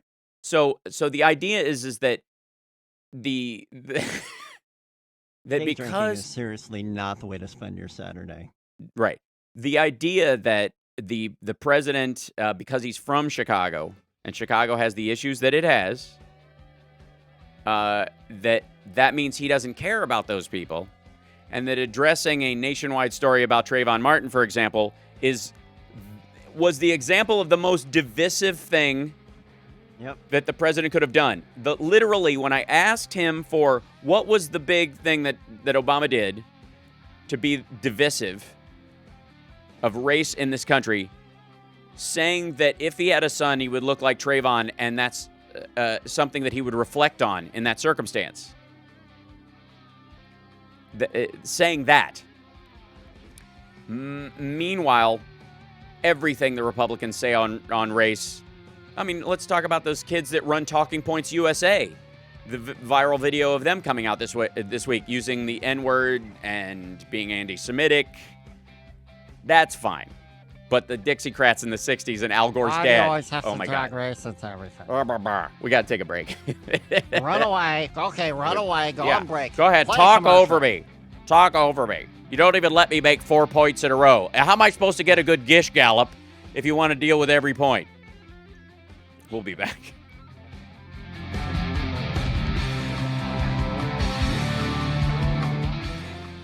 At Indeed, we understand that when it comes to hiring, it's important to have a large talent pool.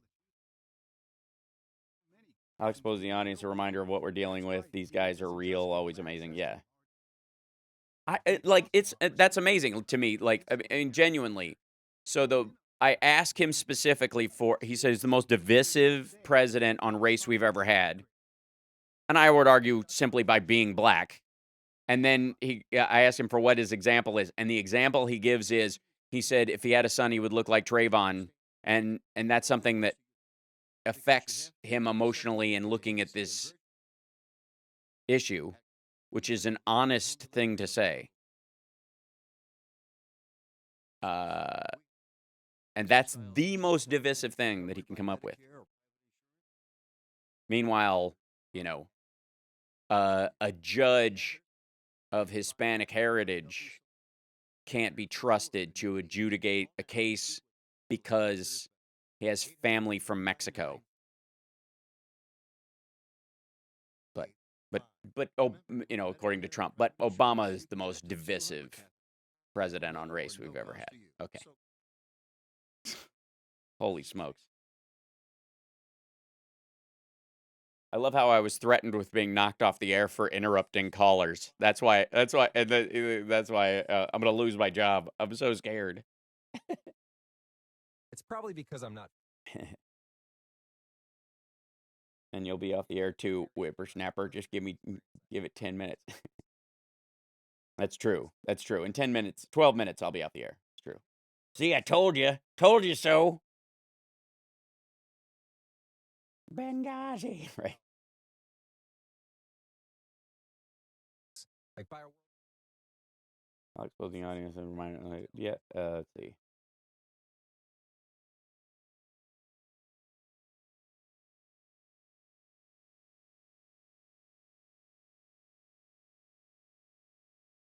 Like my neighbor, and he has Uzis. Trolling radio stations on Saturday morning. Yeah, well, that's exactly it.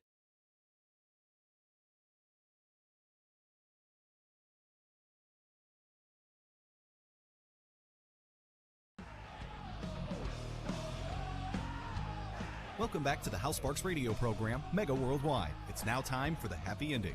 I don't know if we have any other callers. Although we got one more call. We do? All right. That's me. Let's grab him. Hello? Oh, it's you. Hello? I'm sorry, Robert? What's the... Oh, hey, Robert. Welcome. Go ahead. Right. Come on, bring it. Come on, we're ready for it. I'll bring it as fast as I can. All right, we just figured out, actually, we knew this anyway, but he's been, claiming bankruptcy to make to generate his own personal wealth. Mm-hmm. And it hasn't worked, by the way.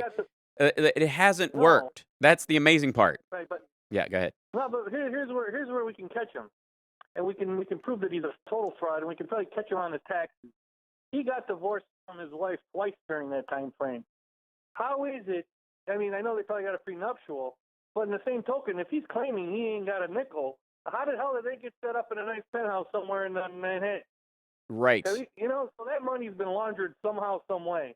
And if those women are still making money somehow, some way, they got to prove how they got it. Well, that's all part of the art of the deal. Yeah. Oh. The art of the deal! New York State go after their wives and say, let's see how much you settled for when you got divorced, Ivanka. Let's see how much, Marlo Nichols. Let's see your nest egg. Because during that time frame, I'm curious if those records are sealed. A lot of times, in divorce proceedings, especially high dollar ones, they seal the records, and they're actually harder to get from those cases, in some cases, when they're sealed than other formats. And it seems like, by the way, that the House Democrats are actually having a lot of luck getting them from both Mazars, the accounting firm that Donald Trump used, who, interestingly enough, by the way, there was a huge move forward in that situation. So initially, the House Democrats requested the accounting documents from his former accounting firm, and they said basically softly, like, look, we can't just give them to you. You have to subpoena us. They were just saying we can't because of confidentiality rules or whatever. We will comply with a subpoena. Just make it easy for us so that we don't lose clients, because then nobody will hire us if we just give them willy-nilly to whoever with just asking or whatever. If you can validly get a subpoena for it, cool, we'll give them to you. And they did. And then the Trump campaign and the Trump organization filed a lawsuit to stop them from giving them. Well, Mazars, who would normally, in this circumstance, fight along with their client to stifle the subpoena, has taken a neutral stance in terms of the court.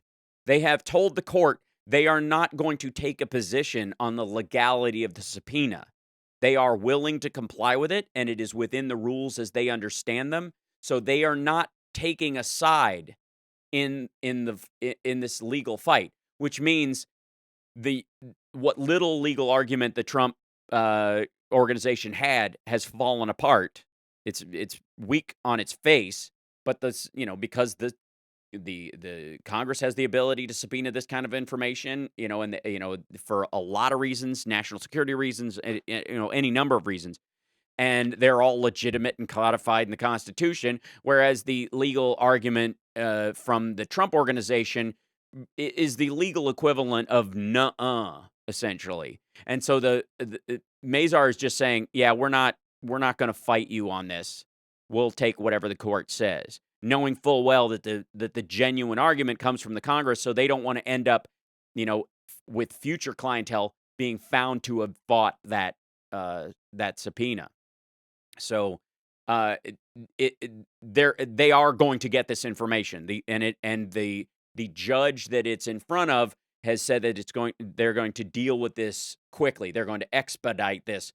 On the one hand, because they think the legal argument that the Trump organization is putting forward is fairly weak by looking at it, but also on the idea that if they delay it too long, it will get into the election cycle, meaning January of next year is sort of the deadline that they're looking at for the beginning of the primary season, effectively for the Republican Party.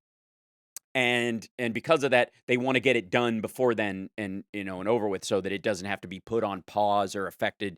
A secondary lawsuit can be filed. And the funny thing is, Rudy Giuliani, in that quote I played earlier from Fox News, has said that the election's a long way off. This is the president's attorney. So this is also the guy who's going to be making the case in court that we need to put this off. We need to put this off because it could affect the election. And so the judge is actually, no, we need to get this through quickly so it doesn't affect the election. And it can be argued in both court and put through so that the Congress can deal with the information that it has in quick order. So pretty fascinating. I think that's it on calls, or do we have one more? It is. Nope, we're all clear. Okay, good. Okay, so I'm glad our audio kind of straightened itself out over time. Yeah. That was that was making me very nervous in the beginning, and then we smoothed out. It was very nice. It was wonderful. The sound has gotten so much better. We are obviously the big story that's going to be coming out next week was that Mueller was going to be testifying in front of the House. That is now not going to happen on the 15th.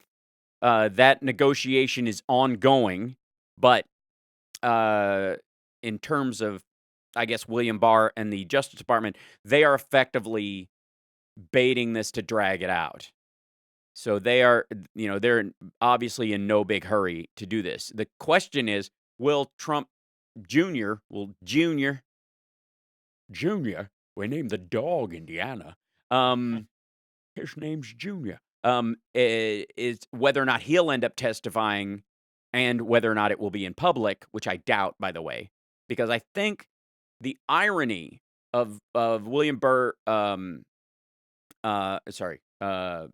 it's William Barr and so Chairman Burr, bringing him in front of them, I honestly think he's trying to do, this is how dumb the Trump group is, in that they can't even do selfish right, is that, Burr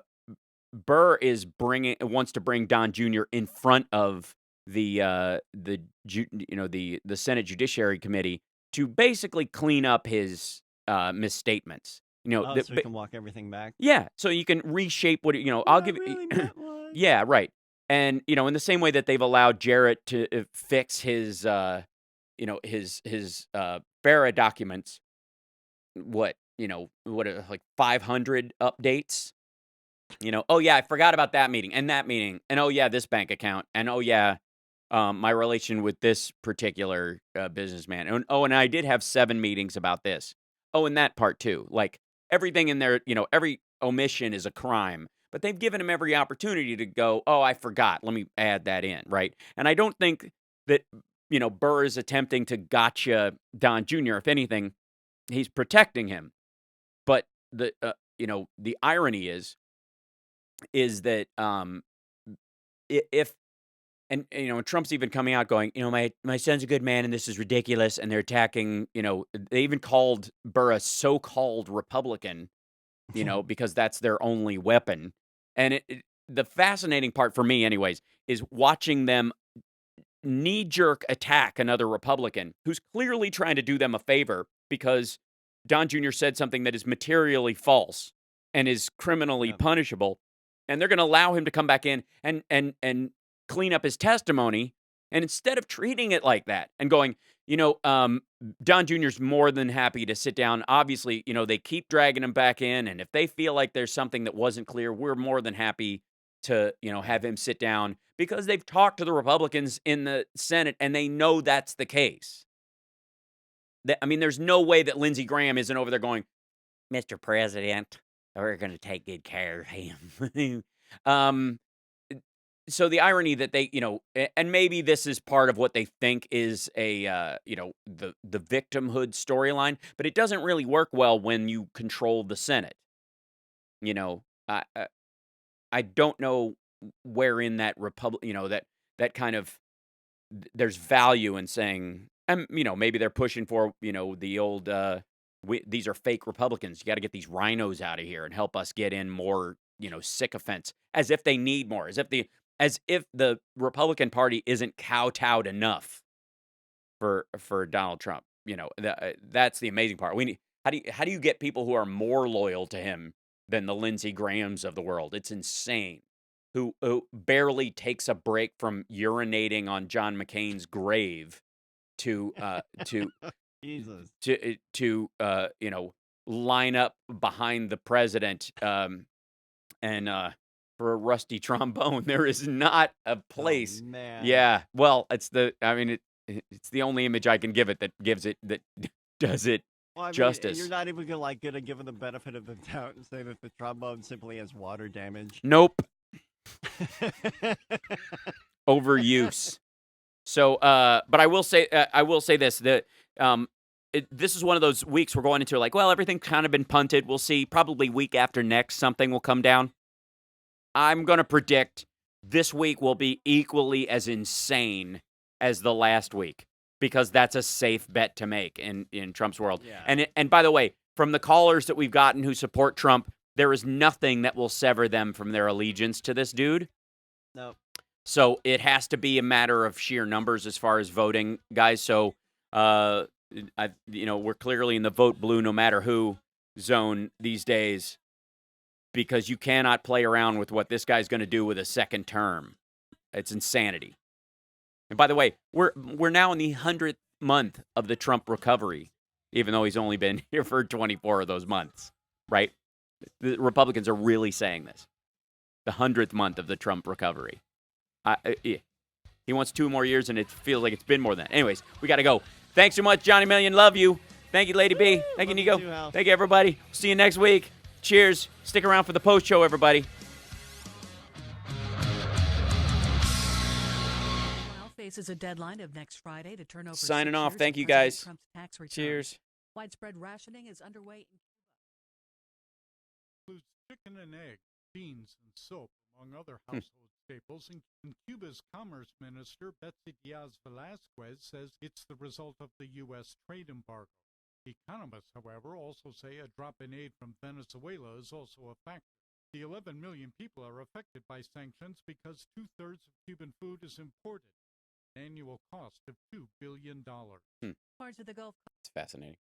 Hi, everybody. Look at you guys. Yeah, it's a quick show. It happens when we get, the trolls in there. And it's funny because, I've thought a lot about, and I'm curious what you guys think about. I've thought a lot about the Obama Chicago gun, they don't care about the city argument that you keep hearing again and again. It's, on the one hand, it's fascinating to me because you have Republicans saying that, arguing for states' rights, that the federal government has no business telling major municipalities and especially states what to do with their money and their time and all that stuff. And yet at the same time, they want to lay any of Chicago's difficulties directly at the feet of Obama. Now, this is, you can argue that they're all for a nanny state when it has to do with, with big banks, for example, or corporations. If they need a bailout, boy, that nanny state better be there with the teat to protect. They need a big wet nurse of a nanny state to protect them in those cases. You know what I mean? But when it comes to that dichotomy is curious to me. It's very curious to me. And yet we go, yeah, that's right. So guys, and that's my fault for not mentioning it. And thanks for bringing that up, Mark. And I'm sure Can't Stop Lying said that as well. But don't forget to smash the like, give us a thumbs up. I appreciate that. It helps the show a lot. Thumbs downs also help, trolls, just so you know. If you want to give us a thumbs down, knock yourself out. YouTube does not care why the engagement is there, just that it's there. So, so you even benefit us in those circumstances. It is, it is right up there with what I said about the Trump fans who, go on my Twitter feed and go, "What do you know? You're just an actor. You're a comedian. What do you do? I don't even know who you are. You're not even famous. I don't even." My kids love your show, but I don't know. I don't watch I don't know what TV my children watch. But you're nobody. You're an actor, so why should you be able to comment on politics? You don't know anything.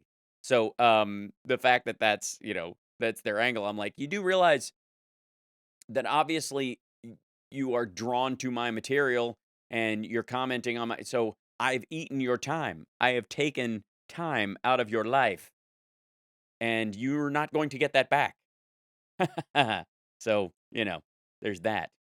I don't know why this the desktop computer has 0 interwebs right now. It's very peculiar.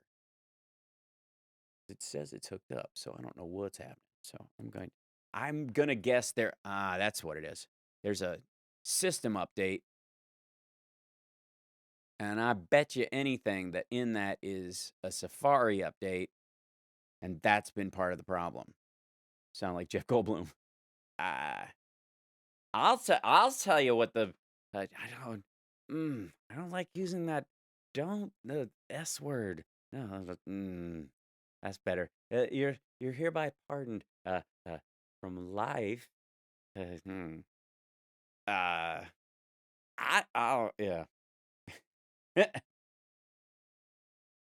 Yes, and by the way, yeah, you're just an actor, said the bartender, plumber, doctor. Which, by the way, I would never deny anybody like, what do you know? Joe the plumber. You don't know anything. Who wasn't, didn't turn out to be a plumber. Was worked for a plumbing company, but wasn't actually a licensed plumber on his own. Whatever that rule, that nonsense was. But the idea that, I don't preclude. I don't use anybody's job as a pretense for why I should or shouldn't listen to their idea. It either has merit or it doesn't. And the minute, by the way, somebody attacks what you do for a living instead of what you're actually talking about, obviously what you're talking about has struck a nerve. So I'm curious, let's see. I would like someone to cook for me too. Normally, I'm going to cook brunch for Summer tomorrow for Mother's Day. Mar was a little more stoned than usual last night. Might have tried a new edible. I don't know that that's it's entirely possible. She's got me talking like Jeff Goldblum. It's good. The ad hominems. I have no point. Let me call you an actor like that's an argument. Exactly. It's very strange. Like I said, Reagan was an actor. Yeah, that's always the undermining part. So only politicians can talk about politics. Yeah, that makes sense. Right. The pillow guy is Trump's new Joe the plumber. Although that guy just laid off 150 people. I mean, I guess maybe that's why it qualifies, because he's actually had Joe the plumber turned out to be kind of a phony story, and so this makes sense. He was just touting the economy and then had to lay off 150 people. And again, this could be that guy's equivalent of a stock buyback. Again, this is, all these things are seen as like a win. You know what I mean? Smart businessman, Raise that productivity, drop off a couple of workers. You don't need those guys. Here's Charlie Daniels talk about Iraq. Yeah, exactly. For all the excuses that come about, how much they go, well, you don't know anything about this because you're an actor and da da da da. They invariably, Fox lines up, performers by the dozen to go, yeah, well, here's, for Christ's sake, they bring on the Duck Dynasty guys. These are reality TV stars. Yeah. It's one thing that, it's not even the pretense of talent in that circumstance. I don't get it. All right, so what is actually happening with this? Hold on. I'm not sure. What is the deal? Okay, that works. What is the deal with this computer? Why won't it log in? It's got internet. It says it's got internet. It says it's linked up. It just can't connect to a server. I don't know why. Don't know why. Nothing. Super weird. Every other thing is linked up. Cuckoo. All right, maybe that's it would be a lot easier if I could. Okay.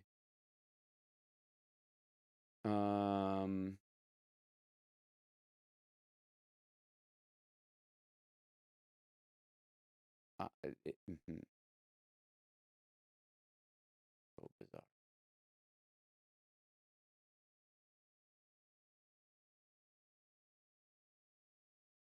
All right, very science fiction. That's cool. Power Rangers actor found out he was. Oh, really?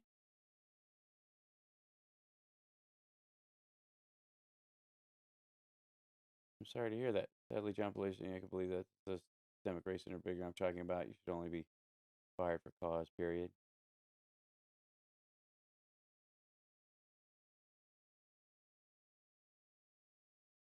Yeah, the Duck Dynasty guys are basically LARPing as rednecks because it's money. Is that? Yes, it was Goldblum from Ragnarok. Thank you for spotting that, David. Greatest representatives we've ever had were the founders, and since they were first, clearly they had regular, unrelated jobs. Oh, what do you know? Yeah, well, they were all, Washington was, believed that, be a farmer and then go back to farming when you're done. You shouldn't stay in office forever, and that, that everybody had a part to play in it, no matter what you did for a living. The funny thing is, oh my God, it's like the only actor that these guys think had a worthwhile opinion on national politics is John Wilkes Booth.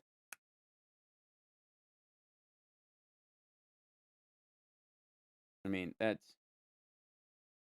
Oh yeah, we didn't have Benny Loco today. Might be maybe a Mother's Day thing. Some of you were, what are your thoughts on the Boeing exec nomination? I find it kind of ironic, considering his attitude towards Boeing in the beginning and in Air Force One and all the garbage that went back and forth there. But I don't find it surprising at all because all he knows are industry heads. These are effectively the essence of what what Trump is pushing is kind of just not like a unitary chief executive concept, but the idea like a TV executive is the idea. Like there's a like everybody that he wants, like, it seems like he only knows stuff like people who've been on television. It is the weirdest aspect of this, and that means, like, business programs, like they have to be you know like widely known, relatively famous executives even to qualify. And it's super peculiar. I mean, it's not surprising knowing him, but there's definitely a case to be made that unless they've been on television, he doesn't know who they are. And if they've only been on, like, they just need to be on Fox News, essentially. I mean, he watches a good deal of CNN, and clearly, there's some panicked viewings of MSNBC in his life, right? Jimmy Stewart's best movie is Harvey. Now you're just trolling.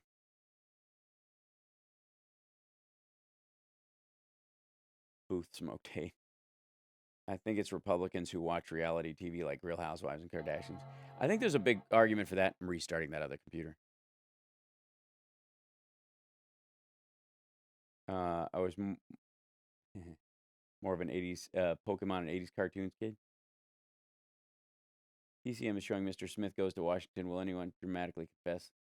Like at the end of that movie?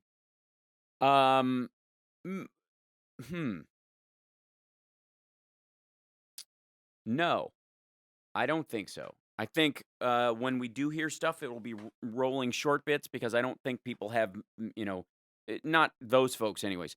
They don't have moments of conscience around those things anymore. And again, I think this has to do with a rise in both financial and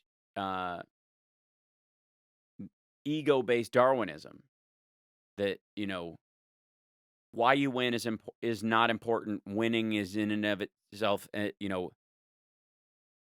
is both a means to other winning, and therefore it justifies the end. No matter what you do to win, you're allowed. You're just allowed. So that's the issue that you often have with sort of the Ayn Randian atheistic approach. There is no if there is no nothing beyond this physical life, then the only thing that matters is the supremacy of your progeny. I mean, and the worst part is that creates a situation where you have double liars. You have, on the one hand, the Paul Ryans of the world are a great example of this, because on the one hand, if your goal is to be pro-life or something along those lines, and you're making the case that you should be, and that's what you're really shooting for. That any lie you tell to get to meet those ends, is justified from a religious standpoint. And then on the other hand, if you are from an atheistic or if you're coming from an atheistic point of view of just effectively a Darwinistic point of view, anything you say is justified if it benefits your progeny and yourself. If it gets you more resources and allows you to live longer, then it is 100% justified, even if that means pretending to be religious. So, yeah. Hal, what shows and when are you doing in LA? Well, thank you for bringing that up. I'm actually tonight at the Federal in North Hollywood is the debut of Nerd Halen. Very exciting. And then after and then when's the next one? So I'm filming a short film Thursday and Friday, and then next Saturday, 01 is playing a place in Reseda called Petey's Place, which is this old dive bar that they converted into a rock venue that they bought the place next door and blew out the wall. And yay, the internet works on this computer again, finally. After all that, I had to restart the whole thing. So there was clearly a, like, I mean, anyways, that gig Saturday night next week, so the 18th. And then I have a show in Oxnard, California on June 5th, stand-up wise. And then July 17th in Irvine, which I think some of you folks in the nearby area are coming to. I'll have more to announce in the next, 2 weeks because we're booking for the summer and the fall right now. So I'm waiting for confirmations on some of these. But we're going to lay out a bunch of these. And hopefully the Nerd Halen thing will blow up and we'll be able to go to a bunch of different places. Because that would be super fun, I got to say. That'd be really fun. Let's see if I can. It would be lovely if I could bring up my live stream stuff. Let's see. No, maybe I have to go on here. Yeah, and then post this, and hopefully, don't make any noise. I don't need to have a audio loop. Don't do it. There you go. Okay, cool. Now I can pop out the chat and look at you like for real. This will be actually easier. Ta-da.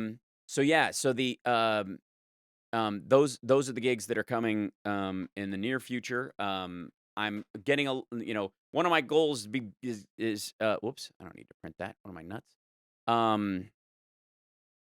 One of my goals is to get a little better at kind of lining up the dates in my calendar, because that kind of fell by the wayside in that all last year shooting the China show, everything was getting like I was canceling shows left and right and all this crazy stuff, and it really made it difficult because I was like I didn't want to post anything because I didn't trust that the show was gonna be on. You know what I mean? So yes, it does to some extent, and then of course the Facebook page has a bunch of these has more of the dates too, so I'm working on that. I'm not planning on coming to St. Louis anytime soon. That's largely for lack of venue. Charles, about the Palm Springs area, I like that idea, but it's I don't know what the venues are like up there. I think Sacramento is the closest I've gotten to Palm Springs in my life. I think it's one of those areas where I think for Pride it would be a good place to go. I like doing shows during Pride Month, just because obviously there's a lot of audiences kind of coming out of the woodwork and they can go see a show, and as part of the whole thing. Attended the annual Jan Schakowsky Power Lunch in Chicago Monday. Guest speaker was Nancy Pelosi. I came away feeling hopeful and energized. Both are both incredibly inspiring. Made me so proud. That's awesome, Lisa. Okay, so let's talk about this for a second. So the argument about impeachment. So I agree 100% with the strategy that Nancy Pelosi is putting forward in dealing with this, because frankly, diving in as if it's all you care about. And by the way, make sure to hit like on the show. That would help. We got 109, but there's 198 currently in here in the chat room. So each of you, if you could, just hit the thumbs up. That really helps us. And you can always share the video as well while we're in process. And the new dates will be on the Facebook page.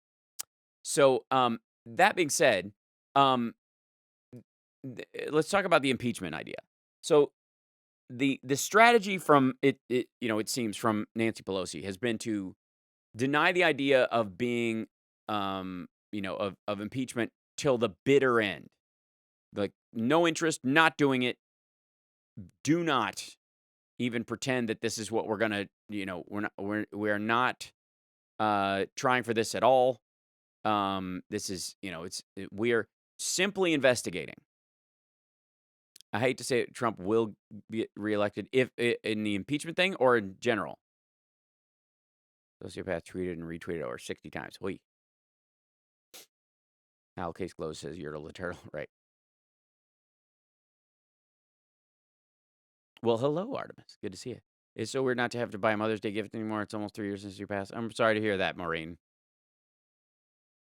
Iowa poll says Russia impeachment not on voters' radar. Exactly. But that you have to put it there. And then, I would attribute this more to sort of how the Obama strategy with don't ask, don't tell, which was a lot of political rope-a-dope that was going on. There was there were many circumstances where the obviously Obama had opportunity to come out in full support, to really, push this, right? And I have to say that I genuinely believe that the Obama strategy was let the public pull you towards it.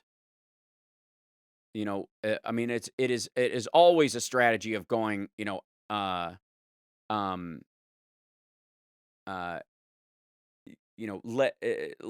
the person think it was their idea, right?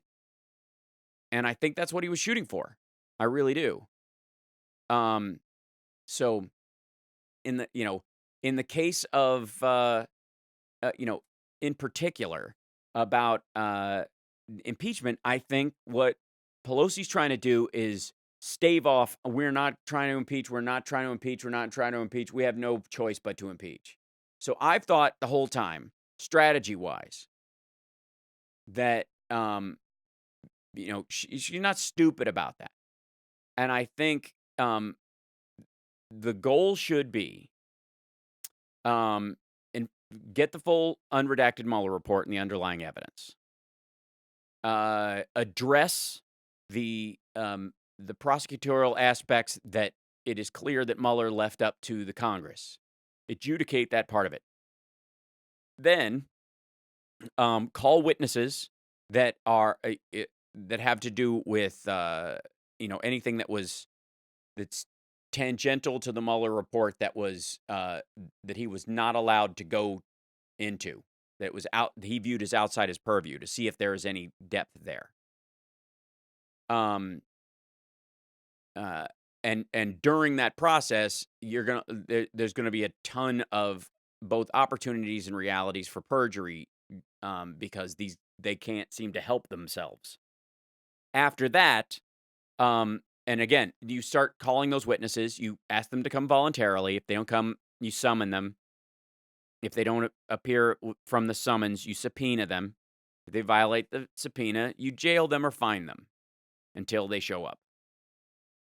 You do as much of it in public as you possibly can. Then you follow up you let those trials be examples. You don't grandstand or postulate. I mean, I love Mazie Hirono, but I thought her statement before she talked to William Barr was too long, and she would have been better served to ask him more questions. No one is surprised how any Democrat or any Republican feels about the issue. Anytime a Republican is going, I appreciate your service to this country, and I think it's a travesty you've been brought before this committee. It is a waste of your time, and you should be helping the American people, and mix that with, on the Democratic side, I think you're a pig, and you should step down, and you should resign. Yeah, we all know that. You can say it in 2 sentences. Say what you're saying. That's fine. 2 sentences, and then get right to questioning. And if they don't answer the question you gave them, ask it again. And then keep at them. And if there's another question that you were going to get to you think is valuable, address it with your colleagues who have not yet asked their questions, and strategize about it. That's a whole package in and of itself. That's a whole area that they need help about. So, in all honesty, like there has to be a point where a plurality of independents have to care about impeachment before you file an impeachment. The only time that you would jump ahead of that is when you go, look, they are withholding information. We can only ask for it in the in impeachment hearings. And then you make the case. You specifically make the case during the entire process. We aren't looking to remove the president. But if the standard is Bill Clinton, then by God, all of these elements qualify, and we have to look into it. We are not looking. We don't want to impeach the president, but we have to file. This is how government works. We have to file an impeachment hearing, and we have to file for impeachment so that we can do the proper investigation and request the documents we need. We don't want to go through with it, and we hope there's nothing there. But but that's the process, and we should make sure that we're doing everything by the book. That's it. And this is not about removing the president. The voters will do that. We're talking about what's codified in our democracy. And if a president can get away with these kind of things without being impeached, whether they're removed from office or not, which is up to the Senate, leave it up to the Senate. The Senate can choose not to remove him from office. But we have to look at whether there was anything that qualifies as high crimes and misdemeanors, and that requires an investigation. Again, we're not looking forward to doing it, but it's required by our government. And you simply go through the case that way. Like we're not looking to remove him from office. Make that case repeatedly, because the Senate's not going to do it anyways. So it's not like that. Oh, they kicked him out of office and they had him removed, and now we hate him. We're going to backlash against Dems forever, like they were ever going to support any Dems anyways. But it allows you that room. And if they're going to weaponize language, you have to do the exact same. Can't set a precedent that the Constitution is optional. I agree. That's what I mean. So you make the case. Look, we're not looking to remove this guy, but if the standard for lying to Congress or misrepresenting things, or allowing a foreign government to interfere with our elections, if that's allowed to stand, it's a huge slippery slope to authoritarianism. And if you believe in states' rights and the ability to do that, the idea of a supreme executive power in the White House should scare the hell out of you as far as states' rights go. And you're absolutely right, Billy. Do a Kamala Harris. Oh my God, she was so spot on in that. That's right, Carl. We need relevant information. The president is illegally withholding that information from us, and it requires a subpoena to do it. If we have to file impeachment hearings, and that's what she was saying about self-impeaching, that's what she's talking about. There is a strategy in play here. And so everybody pulling their hair out going, why? How could you take it off the table? Like, she has to say she's taking it off the table. Like, for God's sake. Like, can people not jump through their shirts? So that I think is the real issue. You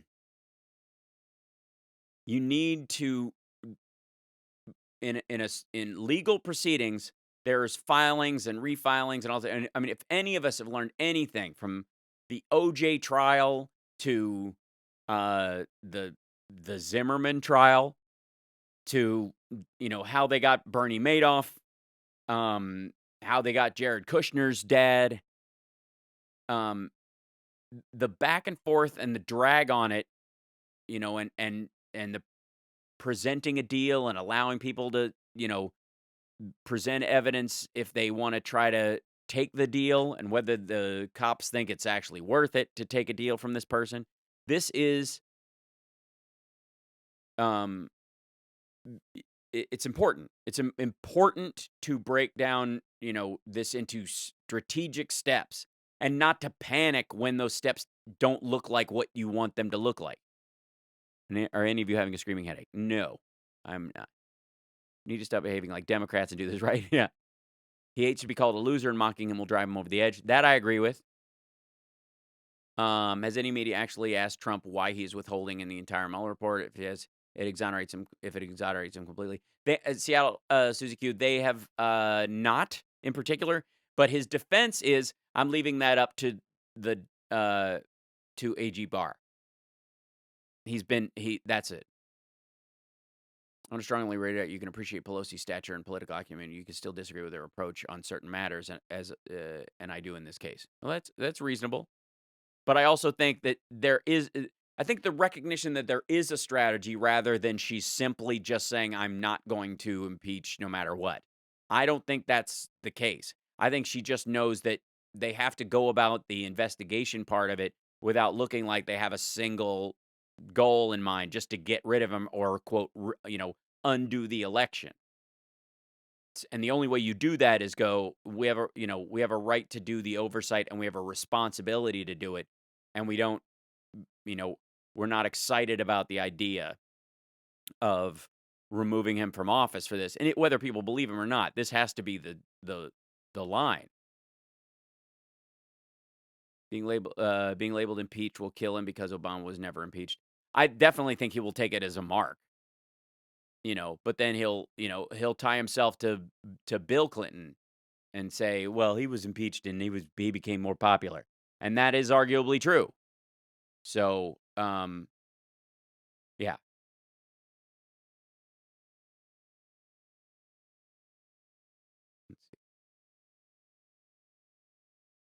Speaking about our confusing rhetoric on the principles impeachment.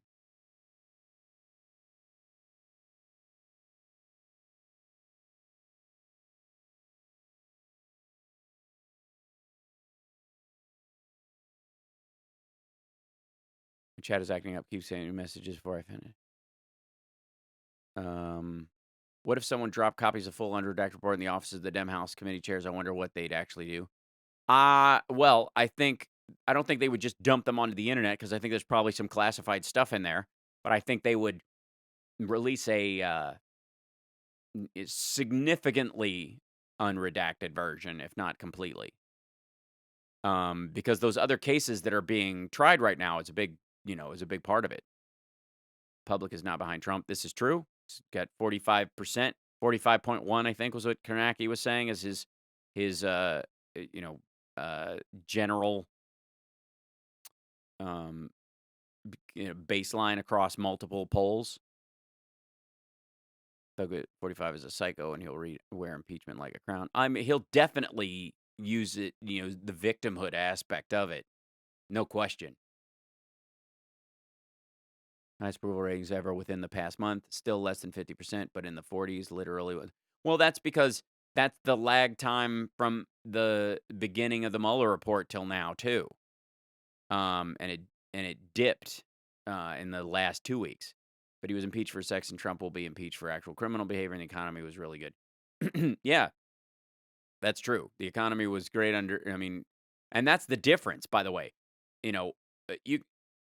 Trump can claim all he wants to that the economy is great, but, it was Clinton who left us with a surplus. There is no way this president leaves office, even if he goes another round and has a surplus.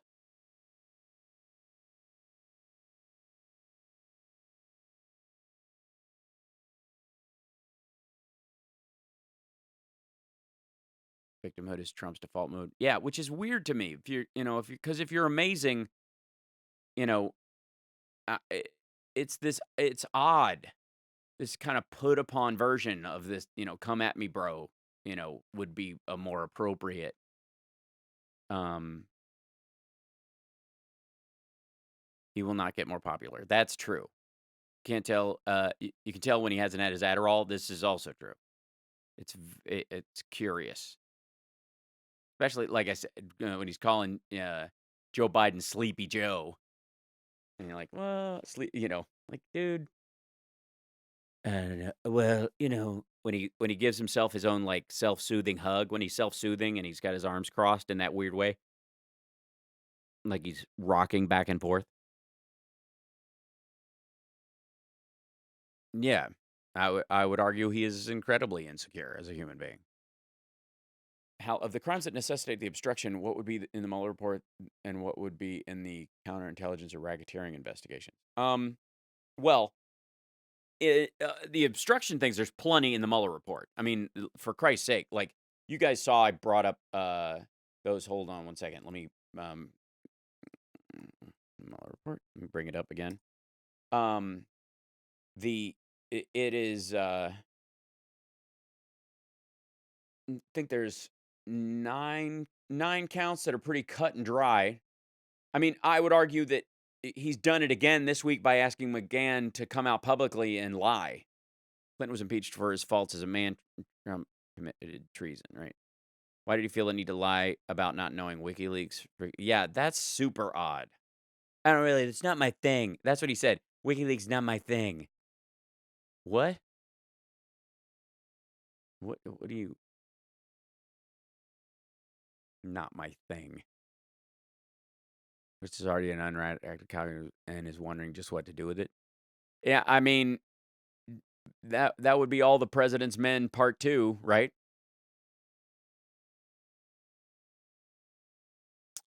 So let's see.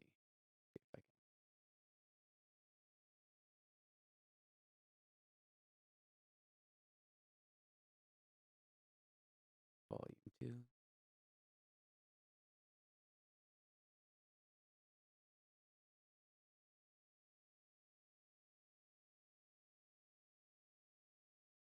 Yeah, I'll find it here. Better pay.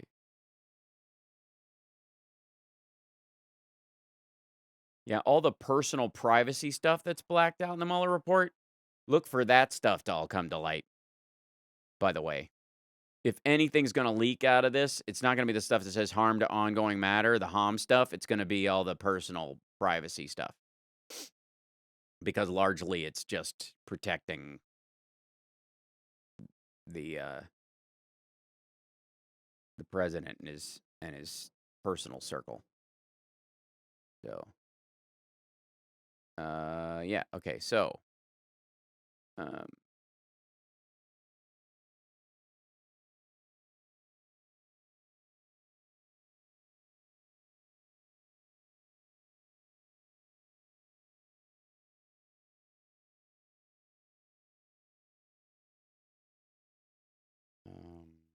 yeah.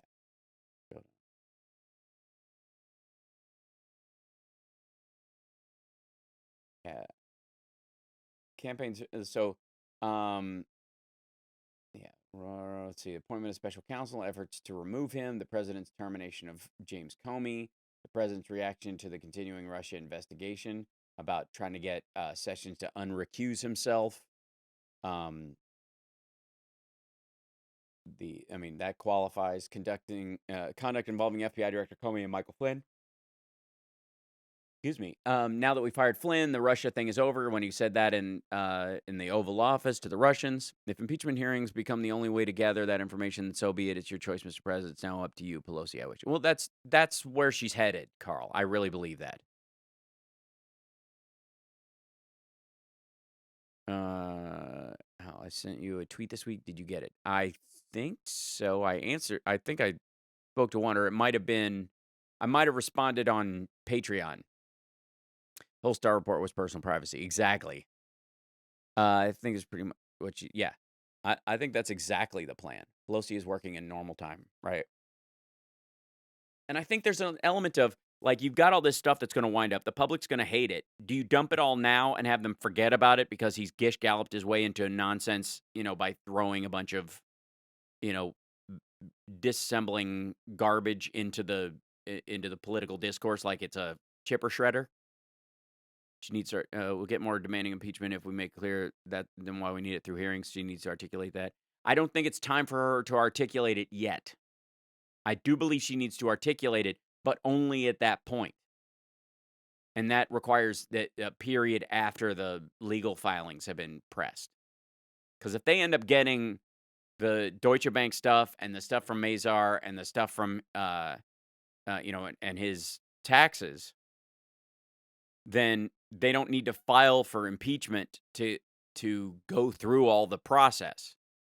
And what'll happen is you do public campaigns, or public hearings rather, about dealing with those people, and then you allow the bombshells to direct the public to start clamoring for it. Do you think protecting Junior is Trump's Achilles heel? I don't think he'll protect him. He'll commit more crime. He can't help himself. He's a criminal. This is true.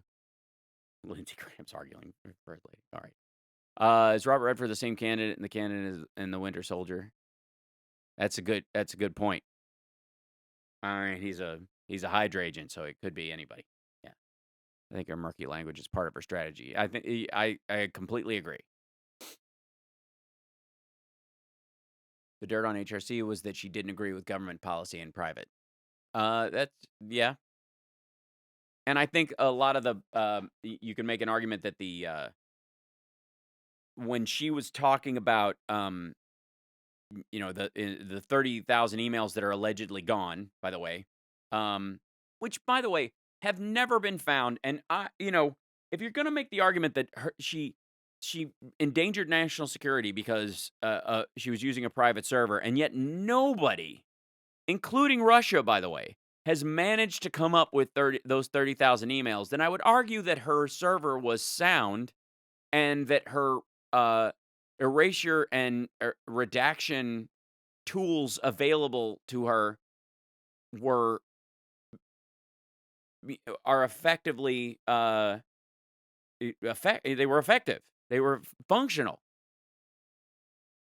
Reactivity is not the only deal with autocrats. We must be clear and we must be proactive. I agree, but I don't think you necessarily show your hand in that proactivity, is my argument. Because both bluffing and rope-a-dope and pretending that you don't want to bet and you're hesitating because you're not sure about your hand, all those are valuable parts of this process, especially when you're dealing with an egomaniac. You don't play your cards, you play the person in front of you. And I think a part of, playing Trump in the Republican Party is playing the person in front of you.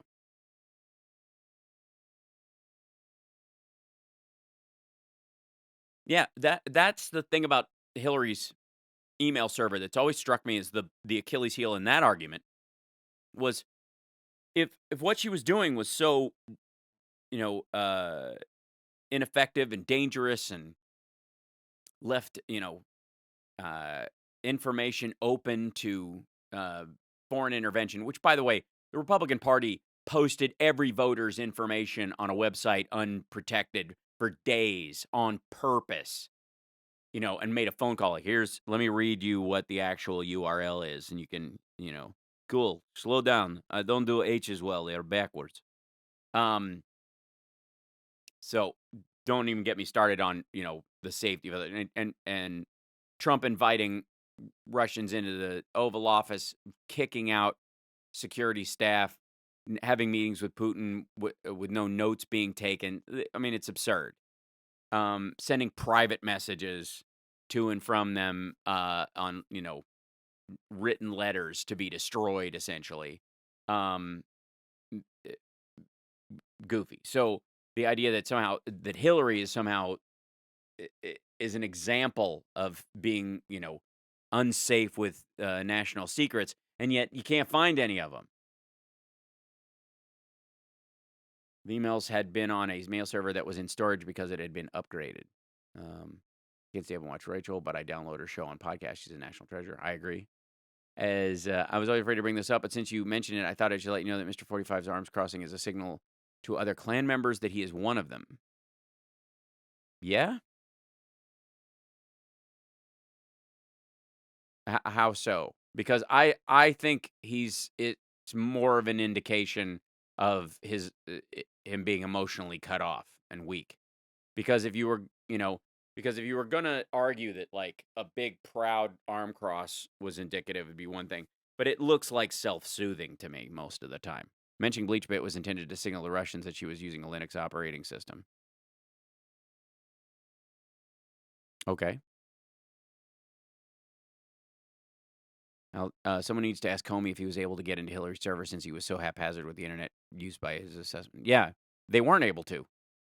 My concern is not how he sounded to the general American public. My concern is Democratic leadership or the Democratic Party, and right now they are crying out for leadership in this fight. I honestly think part of it is they need to meet behind, and there may be an argument that the disagreement is part of it, is part of the strategy, that there's disagreement in the Republican Party. Because one of the values of the Democratic Party for a lot of people is that there is a conversation going on, that people disagree, and that they can find a way to do it cleanly. Whereas in the Republican Party, it's really just a cult, and you set yourself apart. And you make that point, like, look, a lot of us disagree. Some of us want to go straight to that. I don't think it's a good strategy, and we've talked about it. And because I'm speaker, this is our priority has to be the truth, no matter what, even if it's uncomfortable, even if we disagree about it. Whereas the Republicans have simply become, a cult to the president. There is no differentiation. You are not allowed to have a varying, a disagreement with the leadership in the Republican Party. So, humping the flag is signal to KKK right out of Birth of a Nation. That's right. Why is anyone still talking to James Comey? Because he's evidence in the Mueller report. That's why. If Hillary was so evil, either the GOP is so dumb that she dodged them from 2011 to 2018, or she's been reverse interrogating these fools like Black Freaking Widow. That's a good point. Summer and I went and saw Hillary and Bill, and it was impressive. It was it was a good conversation. It's funny because it's like people are paying tickets to come and see this, and I think it's kind of once in a lifetime thing to be but the place was packed, and there were only when we were going there, I was surprised at I was expecting more hecklers and other stuff, and for me, there were only two really, and one guy was particularly pathetic. And that article that said like Hillary dusts off the phrase deplorables that came out afterwards. Well, during the actual event, like right in the beginning, before they even really got started, this dude stands up about 10 rows back, which means he paid over $100 for his ticket, and he stands up and just starts going, "I'm a deplorable. I'm a deplorable. I'm a deplorable. He said it 4 times. And then he kind of puts his hands, and there's a little bit of like booing and clapping and whatever, just kind of noise over him for a second. And then he just kind of lowered his hands and like, "Oh, security's going to make me leave." And he just and he was filming it, and then he just walked out. It was kind of pathetic, quite frankly. And it didn't last very long. I would have thought, wait a little longer until they get into a point and then say it. You know what I mean? And then yell something. I don't want to give anybody ideas, but the way you do that is you stand up when they've said something provocative, and you act like you're on their side first, and then you launch into the deplorables thing. You wait for them to talk about abortion rights, for example, or something, and go, "Wait a minute. It's not fair that blah, blah, blah." You say something that sounds marginally fair. And then when you've got a little bit, when they, out of sympathy, try to listen to what you're saying, then you launch into the deplorable thing, and then you let them drag you out. I don't want to tell you. So anyways, so that's what he did. And then at one point, a woman behind us yelled something like, "That's untrue, like just twice, about something kind of random. And like that didn't go anywhere either. So someone concludes that because they admire Pelosi that we should automatically always agree with Pelosi. That puts us in the mindset of those who follow Trump. No. I don't think you should always agree with Pelosi. I'm just saying there is a strategy there. That's my point. You can disagree with the strategy, that's fine. But the idea that it's leaderless is not the case. I don't think all leadership in those circumstances is completely overt. It can be covert. And I think that's a big part of what's going on. I really do. I genuinely believe that. I'm not just saying, support the leadership no matter what. That's not what I'm arguing at all. So there you go.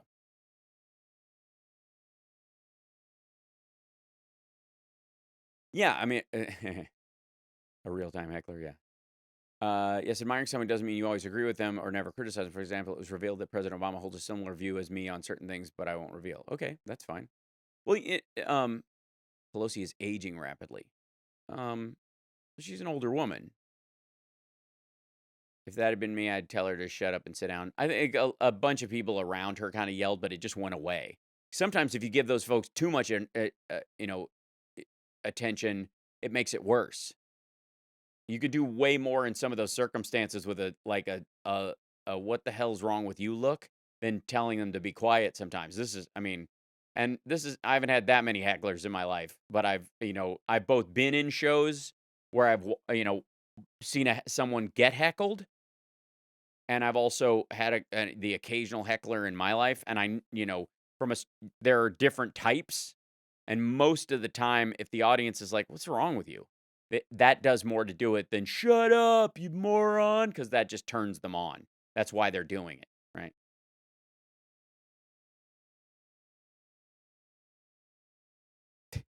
No arguing. Relax, EO. You've already got a headache. You can't blame it on Carl. Obama was too conservative for me. All right. In what way? Let's see.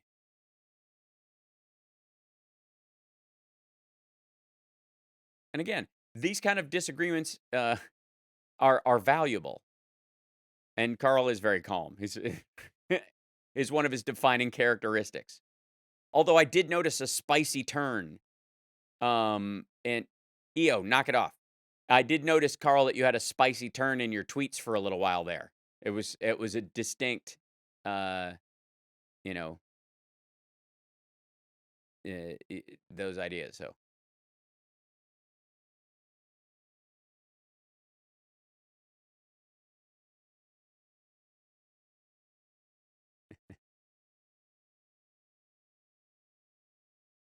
Gomer, you are.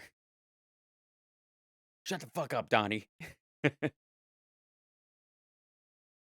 Exactly right.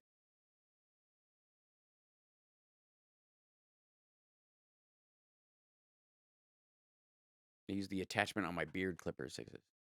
I guess scissors? You just use scissors? Oh.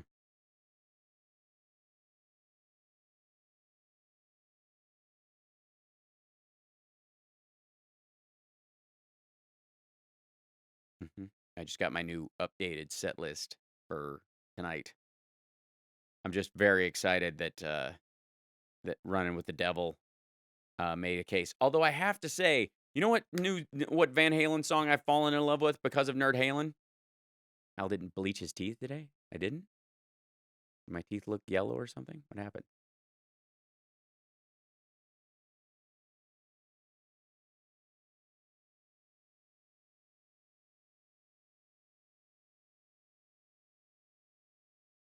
Instead of starting off a single payer as his starting proposal, President Obama started with the ACA, which was largely modeled after Heritage Foundation proposal, example of conservative. I see what you mean. But I think that was the difference was what was actually in the Affordable Care Act as far as stages and where it would lead. So why do people criticize women's looks but never men? You're kidding, right? You don't think Mitch McConnell's looks get criticized, or Chris Christie's looks get criticized, or Donald Trump's looks get criticized? Thanks. I feel like they're okay.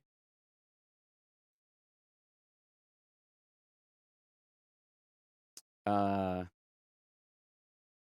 yeah, the ACA as its baseline was based on a state system, but what made it different from that was how it would eventually lead to the potential for single payer.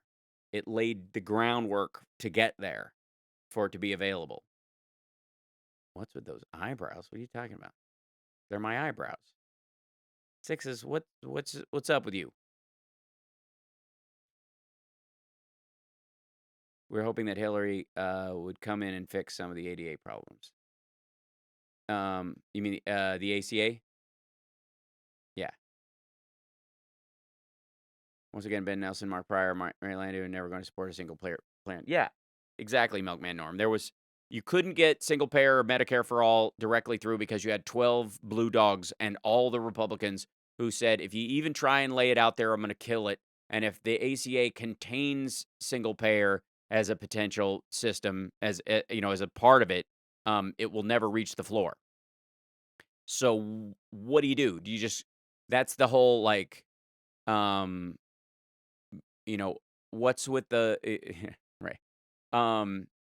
So the point was, do you let all the people who've benefited from the ACA, for example, like protections about pre-existing conditions, do you let that die on the vine because you wanted to go down fighting for single payer, which you weren't going to get?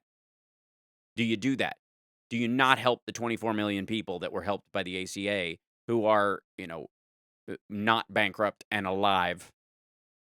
All the lives saved, all the, the financial stability saved by the availability of the ACA. Do you not have that because you would rather go down swinging looking for Medicare for all when you weren't going to get it no matter what?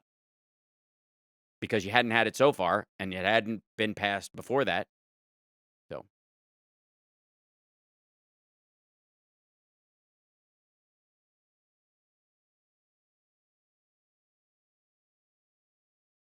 Oh, I see sixes. That's fine. Single-payer medical people never allowed to testify for ACA. Senator Bacchus stopped that. Exactly. ACA was supposed to be a stepping stone to single-payer. Exactly. And without it, you don't get there. So do you let it die on the vine? Again, that was the whole argument about you go down fighting. You negotiated halfway down the field. Like, no. That half of the field only exists in your mind. It never existed in the material world. And if you're willing to let all the people that got helped by the ACA not be helped, eliminate all that time, eliminate over the last 5 years, Thanos snap away all those people, and you're willing to sacrifice those people to make a stand about something that wasn't going to pass, then how are you different than anybody who, is for, a removal of the rules of engagement around drone strikes? The ends justifies the means, and if it means fighting and, falling apart, then there you go. That's the tough part. Oh, cheers, Julie. Miss you. See ya. My wife and I are glad to be back at the Kaiser system as of the 1st of May. Right. Kaiser Healthcare had a good chart comparing the ACA to the Heritage Foundation proposal. Mostly they were similar, and the ACA went further, about 1/10 of the chart, which is a meaningful aspect of life for those folks. ACA is, wait for it, progress. Yeah, it's funny that progressives would actually be against it. Well, there you go, Jim. Jim's reason enough. I was working in the local insurance arena a few years back, and the ACA was a huge hit with patients. Yeah, and it continues to be. And when people start getting it taken away, and the Rubio writing trying to undercut the ACA, there's a reason they're like, it's a dead giveaway. It's just perfect for the insurance rules. It's all big business and other stuff. Well, Republicans love that, so they would normally like this kind of thing. So why do they hate it so bad? Because they knew where it led. And if they could undermine it and keep it from going, they thought it would stop the move towards the availability of a single payer system. So, I mean, that's that's nice.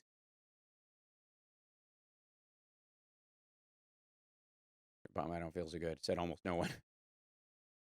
So yeah. So again, this goes to strategy.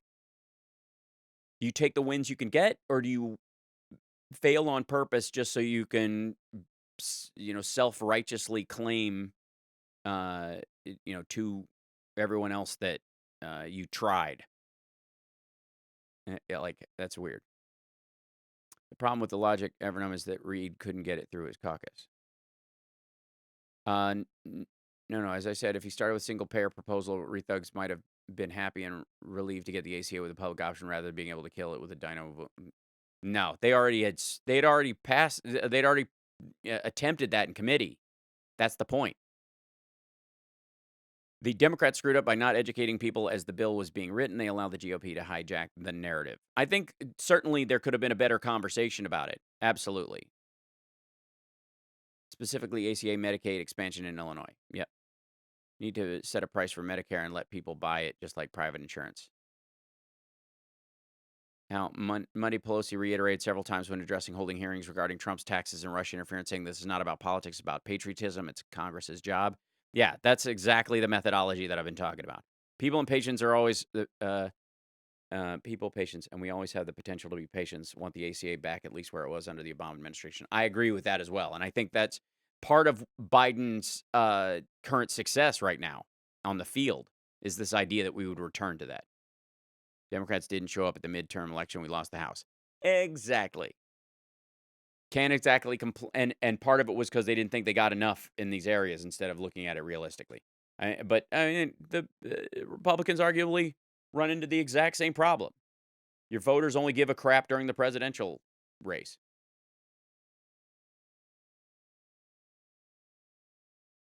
So, there.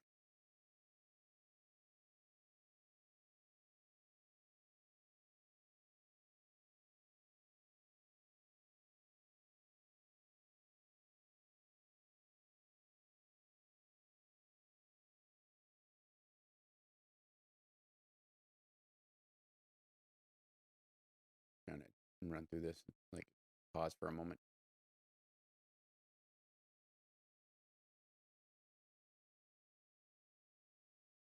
Need to set a price for Medicare and let people buy in just like private insurance. And again, part of the ACA and what was available in it is that if states have at a certain point, and they've been trying to push this off as long as possible, but if a state has a single payer system, you can buy into it across state lines, meaning that if Massachusetts or California or Washington State come up with a single payer system, instead of getting private insurance, you can buy into their state system.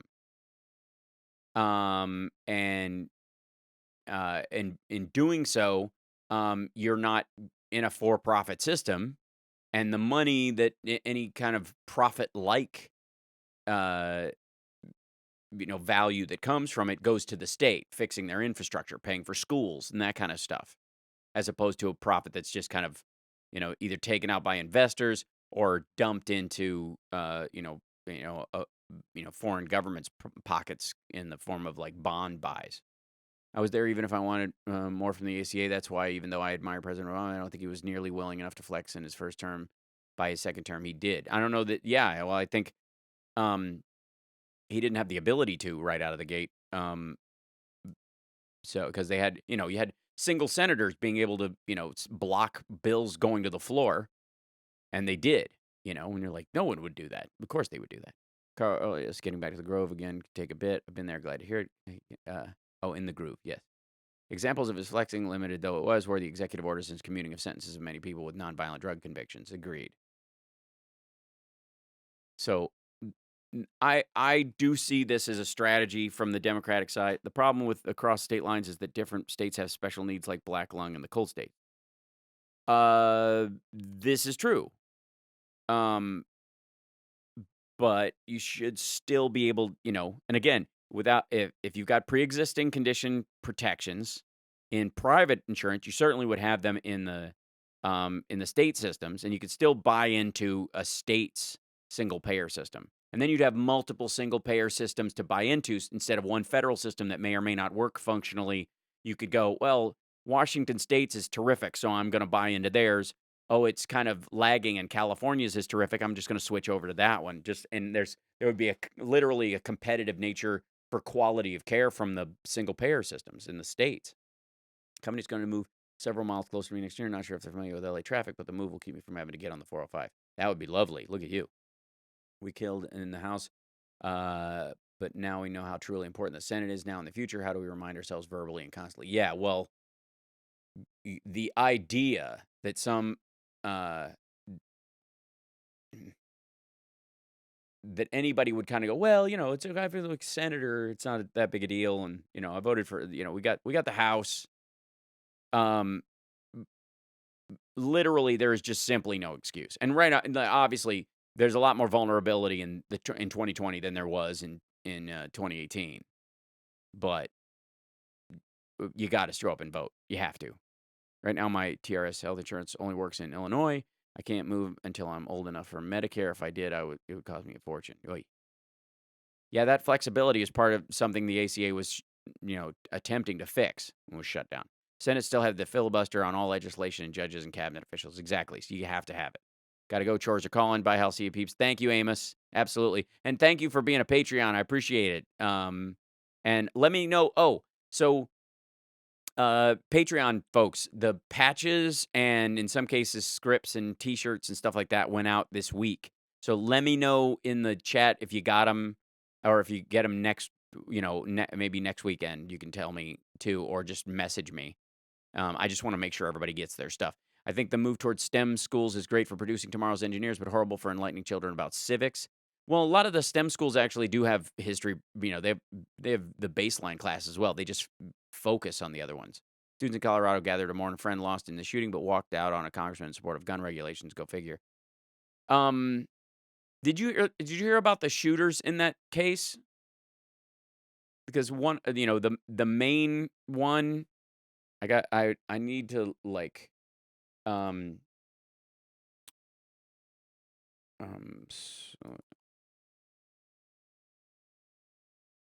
there were two of them. One of the is a super odd story in this, that one of the kids was a bully and used to mess with everybody at the school. But the other kid that helped them, who's a juvenile, who police identify as a girl, but who prefers male pronouns, acted together. So Erickson, who's a boy, and a trans boy, together did this shooting. One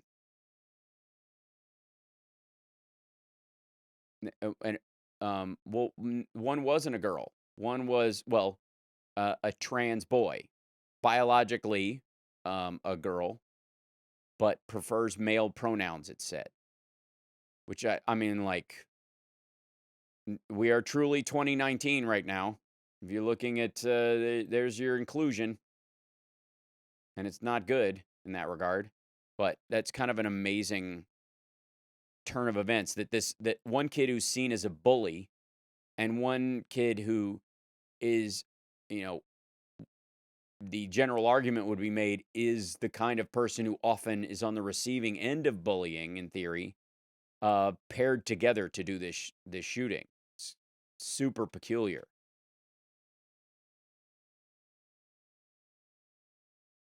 Yeah, one of the shooters, identifies as trans.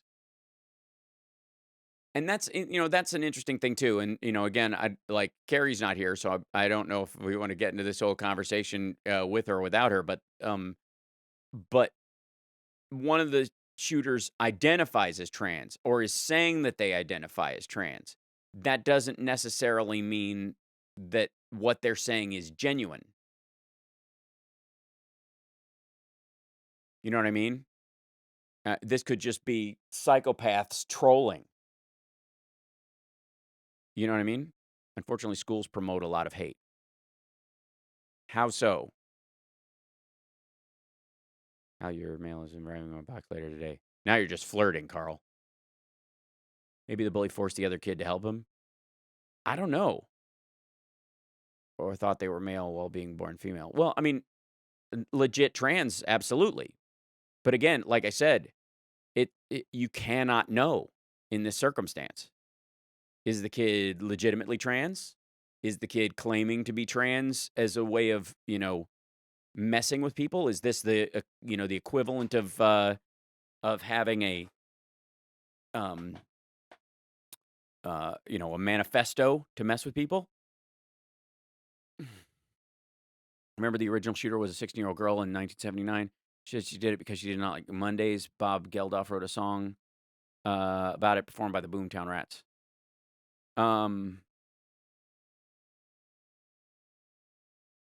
Oh, Mongo Street. Yeah. So I mean, what I'm saying is, it's impossible to know. When Lori Dan. I was in high school when Lori Dan, was marching towards our school. We were on lockdown because Lori Dan had, shot, you know, uh, elementary school kids and was walking towards our school when she went in and killed the babysitter or the people that were, shot the people that were home.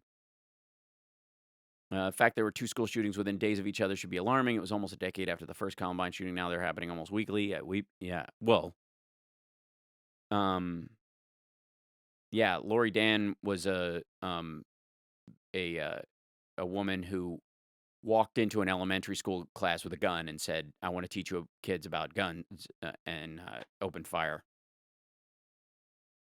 Kids are not taught kindness enough. It's more a lot about the competition. Yes, it was in Hubbard Woods. I mean, that's not been my experience. I mean, we're taught to, and again, competition isn't the problem. As a matter of fact, we've had more school shootings as we veered away from competitive behavior. That's the curious part.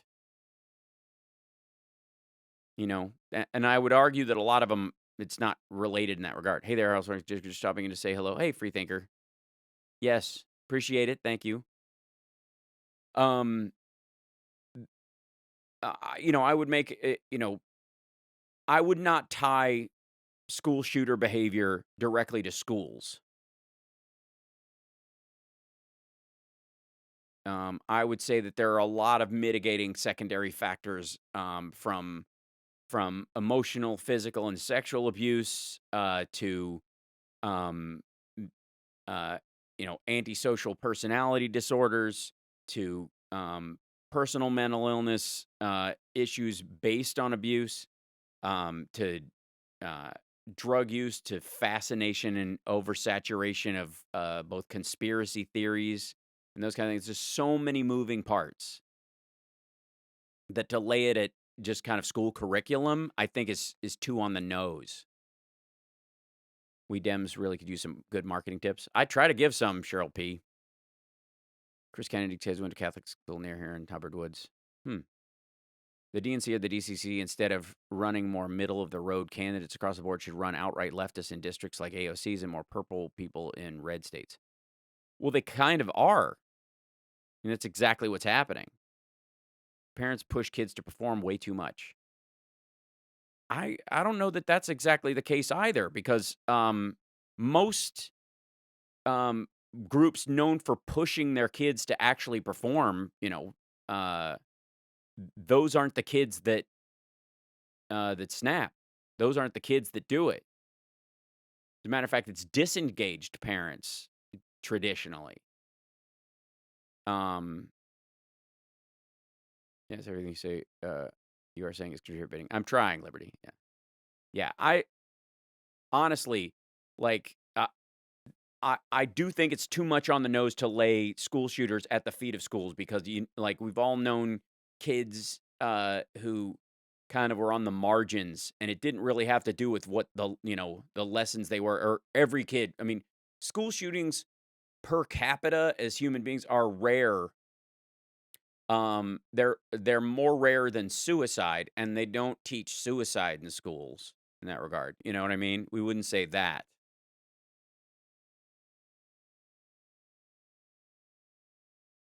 Yeah, I wouldn't say the kids who were in Columbine were taught, it was because their parents were pushing them too hard to, or expecting too much of them, or expecting high grades from them.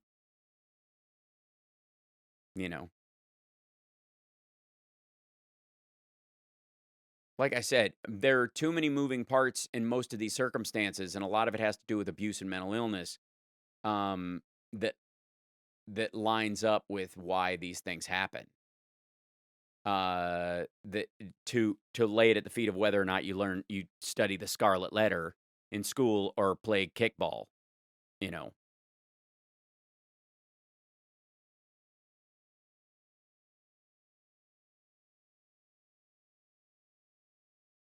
My schools have all had anti-bullying campaigns and empathy training. Yeah, my son's school does too. They do a lot of that.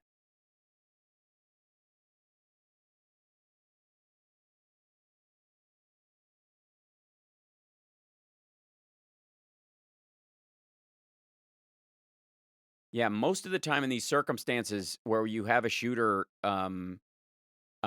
inside and outside of school, it's because of lack of attention, as opposed to too much focused attention. And in the occasional situation where you do have too much attention, it's usually of a religious nature. Where somebody's overtly pushing a specific, enforced doctrine, which makes the kid, it plays a part in that. Yeah. We want to rear confident, capable kids. There's nothing wrong with that. Some kids need a nudge, some push. It's about being gentle and caring.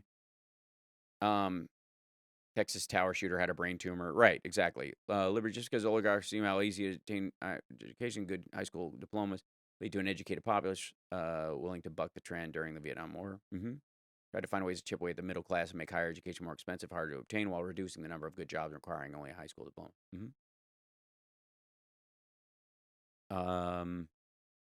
No baggage should be allowed to what? One of the Tom Hartman's hypotheses I tend to believe. Yeah, well, there's definitely a push. For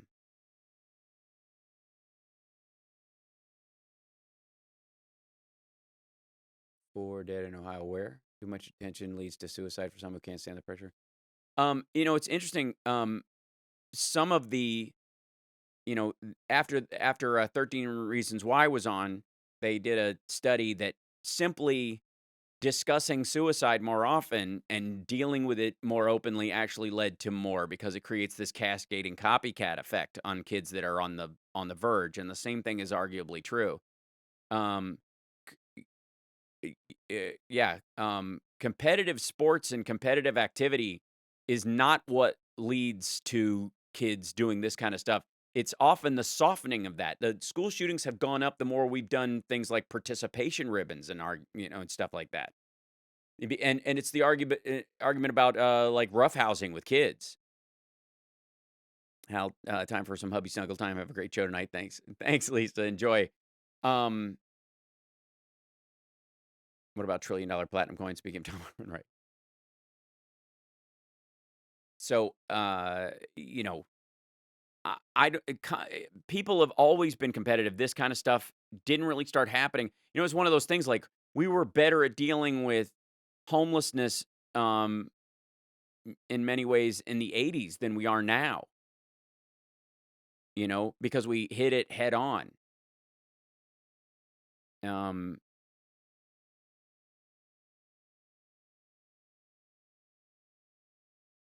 Geez. Hey, Tom, no QAnon codes. Or did you just fall on your keyboard? I hope you're okay. I remember hearing about no shootings when I was growing up in Chicago. Why do you suppose that is? Well, a couple of reasons. One, there were a lot fewer, and when they did, unless it was something that actually broke outside the area where there was someone on the loose or you had to be aware of them, there was no point. It wasn't news. And you mean the proponents of the monetary theory that Tom has on his guests? I think the $1 trillion coin is an exaggerated talking point, but modern monetary theory seems interesting. I disagree with Tom on a couple of areas, and that's and that's one of them. Also, school shootings have gone up with the widening of the income gap. Yeah, that might be correlative and not causality. That's hard to track because it doesn't seem that the income that it's a factor of lower income kids. As a matter of fact, a good portion of them are effectively middle class. It isn't poor kids coming in. It's kids who get a Glock for Christmas that cost a couple $100. If a kid is pushed out and not given the tools to, jealousy and anger is the result. Push but not given the tools. Oh, have fun, Milkman Norm. I loved it. In the 80s, Reagan deinstitutionalized a lot of people, and the homelessness escalated dramatically. This is absolutely true, Carl. We stopped dealing with, mental illness, and let it hide, let it just kind of spill out.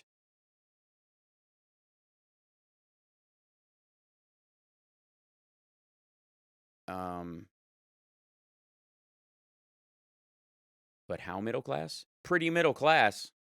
I mean, definitely not poor. It isn't the result of like poor kids shooting up schools. This isn't the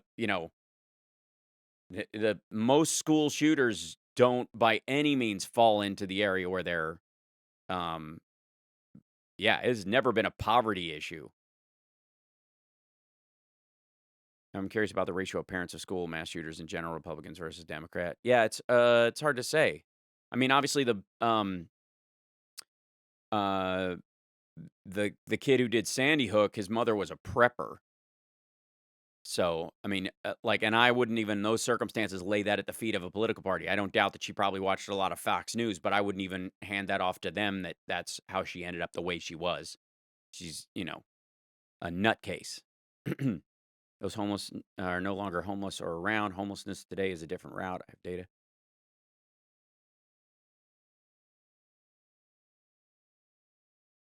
Marco, there were fewer shootings and probably harder to get guns, and technology gets the news out faster and wider. It used to be word of mouth. Yeah, it certainly used to be, nightly news.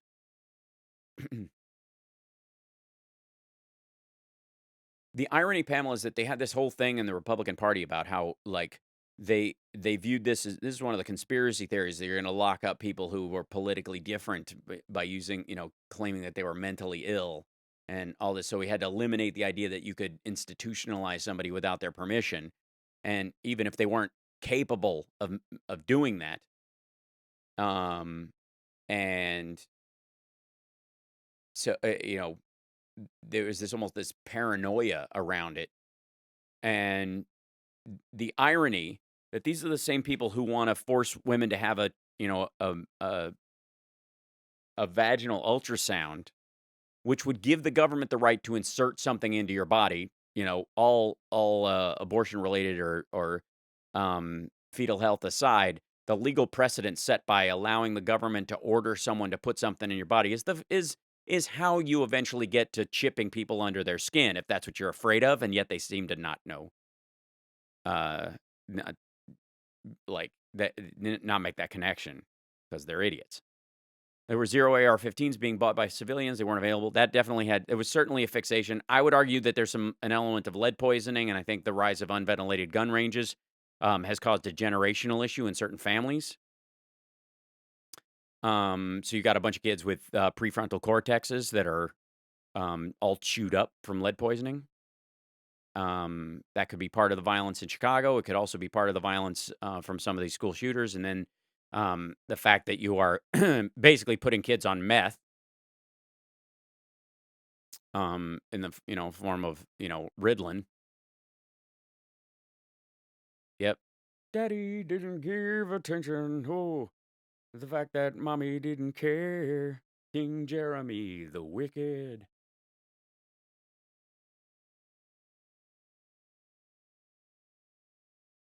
We never had the term homeless until Reagan was in office. I went to D.C., no homeless laying around. Then went there in 91. They were all over the place. It was astounding and sad. Yep, it's absolutely a part of it. And there is absolutely a lot of mental illness that has a lot to do with homelessness.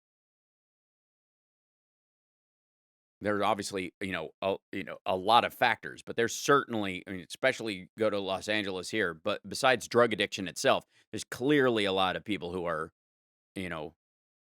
mentally ill, and they were hobos back in the day riding the rails across America. Those were unemployed people, not necessarily homeless. And again, interestingly, homelessness is it should be anyways, a temporary state of being. It has now become a label of definition for people who are temporarily without a home, and it becomes a permanent state. Because homelessness is a problem, or as Carlin aptly called it, houselessness. because home is an abject idea, but what these people need are physical, tangible structures. So that referring to people as the homeless creates the illusion that they're all there for the same reason. And they're all, either most people, depending on who you ask, they either fall into one group, which is the clinically insane or drug addicted, or the unemployed who have fallen through the cracks. And it's a vast, wide mix of all of the above. When I was a kid in Chicago, we found a handgun in our backyard that someone had threw there. None of us touched it. My dad called the police and they took it. I think that's wise. Lots of mentally ill in jail. This is true. I think it's something like 60% of murderers who are in jail were intoxicated at the time. Not that that's an excuse for their behavior, because a lot of people get drunk. Hardly any of them kill people. But that's obviously a factor, and especially when you mix it with people, having mental issues. Because Eddie Eagle taught us not to touch the gun and go get a grown-up. Exactly. Many people are just apartmentless by choice.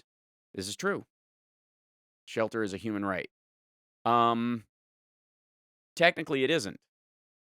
It is it should be a right as an American, or a right as someone in a first world country. But shelter is not, anything you can't take on yourself technically isn't a human right. That's the thing. You have the right to build a shelter, maybe. That could be an argument. But you don't have the right to seize someone else's property to create a shelter for yourself. And you can't shelter yourself in someone else's house because you feel it's your right. I think it should be that in a first world country like ours, especially, it should be readily available to every citizen. The period also aligns with the crack epidemic, believing they used to give it away to anyone because it was so cheap. Its addictive nature is so potent and predictable. And it also, caves your brain in a lot of cases. And there's no going back. So you become, effectively impossible to deal with, especially from an employment or personality standpoint. So even if somebody wants to put you in a shelter, keep you there, you're, can be a danger to the other people in the shelter. A societal right's a great way to look at it, Shirley P.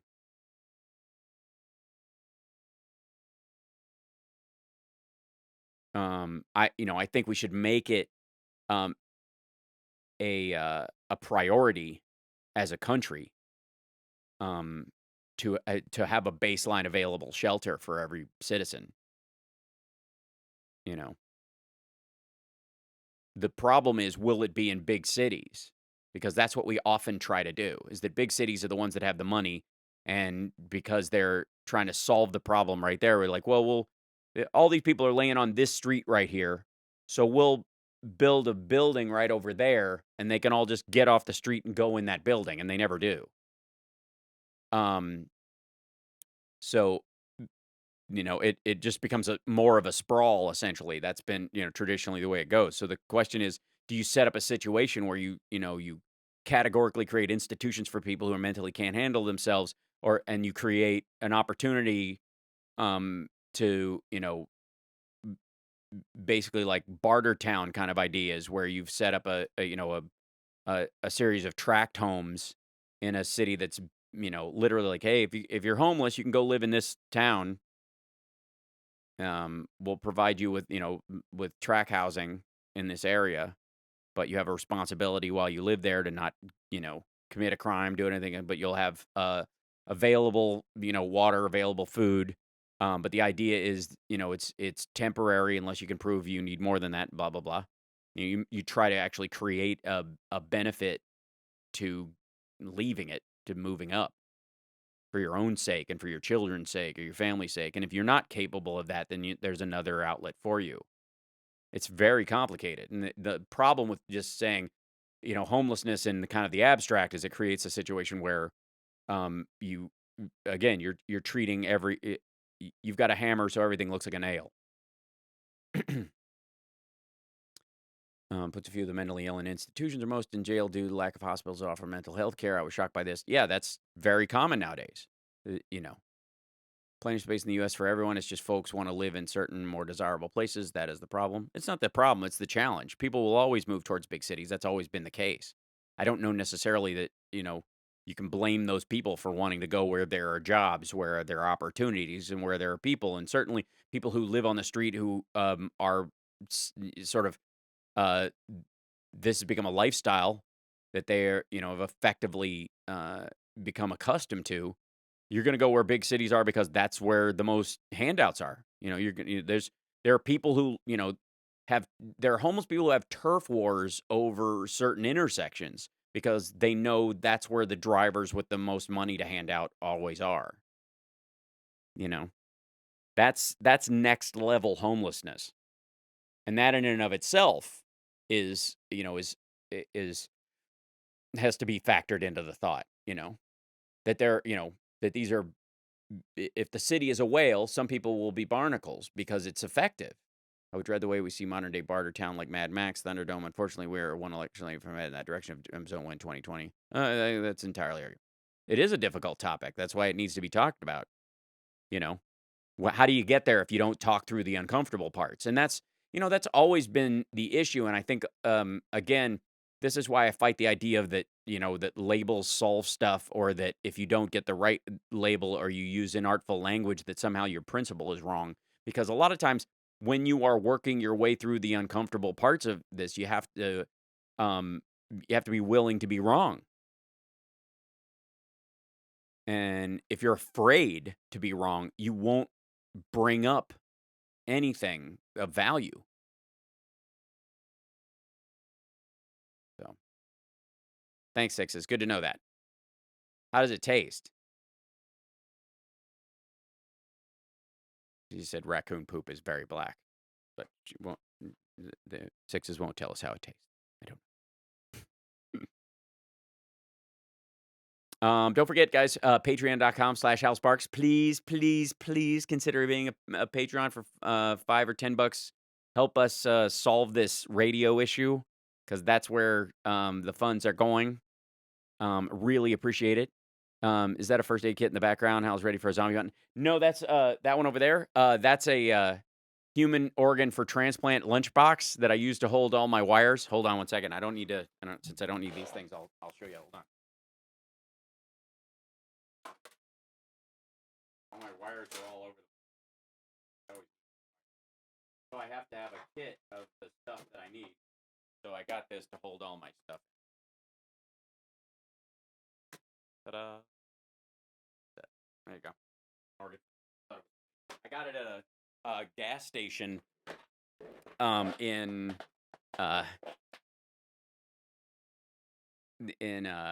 like Baker something on my way to and from Vegas.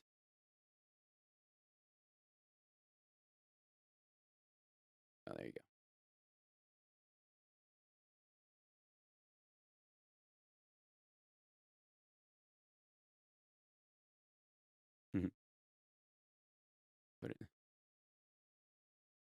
In the 60s, I could afford a one-bedroom apartment on minimum wage. Today, not so much. If I didn't own my own house, my SSI wouldn't be enough. Yeah, that's true of a lot of people, and that's the issue that we deal with, especially in Los Angeles, for example, is a great example. Yes,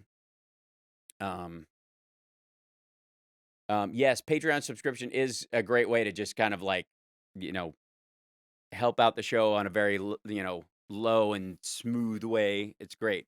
Be careful taking that to an airport. Yeah, it's not a problem. So, where were we? I got off because I'm reading too much chat or whatever. But yeah, so get one of those for a daughter so no one takes her lunch in the office. That's a good idea. Uh-oh. Did we lose stream? Hold on. Son of a bitch. Feed dropped for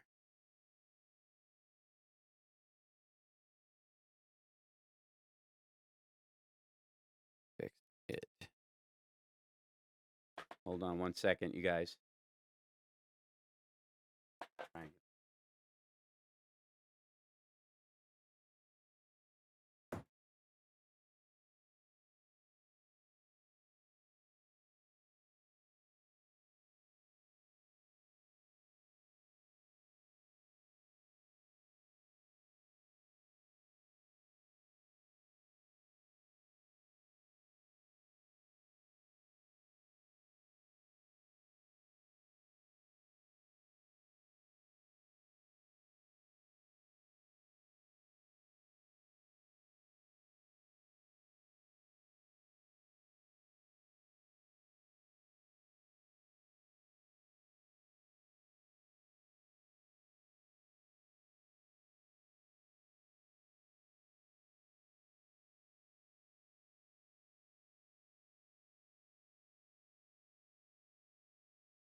Sorry, I lost you guys. Hold on.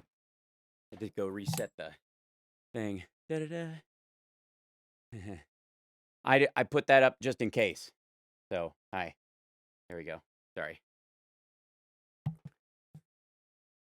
Al didn't want us to see the rear view again. I'm back. Don't worry.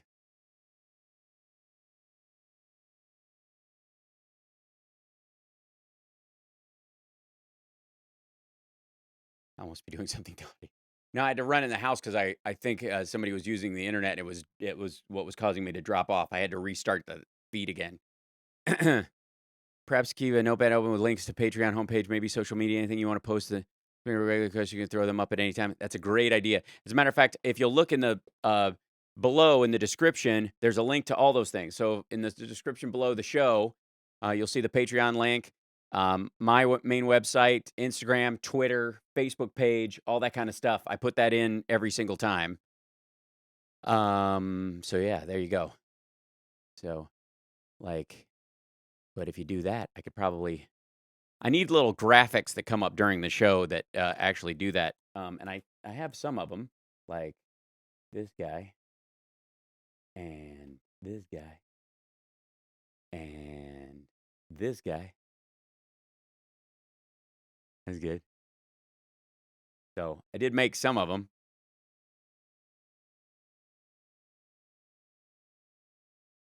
Ta-da. So I have been working on other stuff, but I didn't get to use any of them today simply because the other issues in dealing with dialing into Chicago, which is really what the Patreon is seeking to fix, guys, because the station doesn't really have the budget to upgrade some of their gear this way, and what I would use to fix this costs about $3,000. So, so that that's kind of what we're that's what we're saving up for, quite frankly. So that's it, and that's why we need about 100 subscribers at the $5 level to do that. That would do it. All right, I'll flex. There. Yeah, no, it's like the Project 50's been going pretty well, I have to say. And some of you may have been watching, but my physical structure around my chest and all that stuff is a little weird to talk about, but it's true. I've actually seen a material shift in my physical makeup of my body. And when you're working on I still got work to do, but there's definitely a shift, and it's been great to watch, as a human being, watching your body respond the way you want it to, because part of what I'm working on is a manageable way of taking care of your body, both diet and exercise wise, that doesn't eat up a lot of your time, because I just think there's a lot more potential. Doesn't look like great 144p resolution. That's true, Carl. I appreciate it. I try my best, but I also want to be able to keep the fluidity of the show going. What's better, Patreon or Super Chat? They both have a tremendous amount of value. Obviously, Patreon is a regular thing. Super Chat is, more day to day and the like. Super Chat, Google steals 30%. Yeah, so I get more of what comes from Patreon. And there are a couple of, levels where if you do it consistently, it's helpful. So yeah, talking balance wise to the broadcaster. Yeah. Thanks, Wes. So I think we're broadcasting at 7:40. What are we? I have to look at our setup. Yeah. I'm 640 by 360 in this one. So there you go. Nitpicking. I did lower tier of Patreon because I like doing random super chats. Those are fun. I appreciate that. And they are immensely helpful. The super chats, I can't tell you guys how helpful it is. It's fantastic.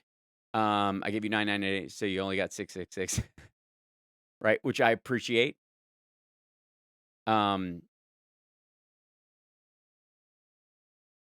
Yeah. I think it's slightly less than that, Tom. I think it's closer to 20% in the way I have it set up. But yes. But yeah, anybody who can afford to do the Patreon, it's immensely helpful. So I really appreciate it. Right now, just hanging out and working hard so as to hopefully not eating cat food eventually. I think we all are.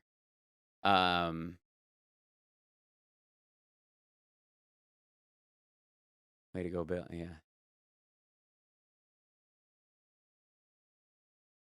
Let's see. I lost. Yeah. So, and I think I have to say, we've got 30 Patreon subscribers now, which is a huge step forward.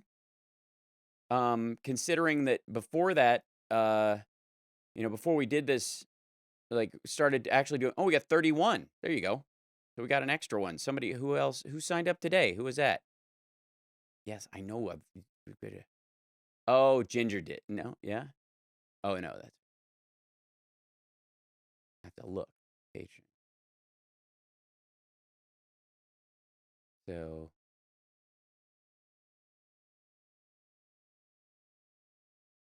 See, there is a weird thing about like trying to find out. Oh, Doreen. Thank you, Doreen, for pledging. That's awesome. Starting today, that's awesome. Thank you very much. If you use another name in the chat room, you don't have to tell me what it is or whatever, but thank you. Amy, thank you very much. Kathy B, who was in the chat with us before, also thank you. Robert Reynolds, EO, bless your heart. Joyce Kehoe, thank you as well. A bunch of the benefits stuff, the patches and all that kind of stuff went out this week. I would love, because you guys are kind of on the ground floor of this, I would love your opinion on when you get them, and the how they come to you. Let me know if you enjoy that, if it's nice. What number is a lot for Patreon? Well, I mean, I think I have one pledge at the $50 level, but most people do $5 or $10, and that's awesome. Obviously, each tier, the way they set it up, and the way I choose to do it is if you get one of the higher ones, you get every benefit below it. So if you get the 20, you get the 10 benefit and the 5 benefit with it, that kind of thing. So thank you, EO. Yeah.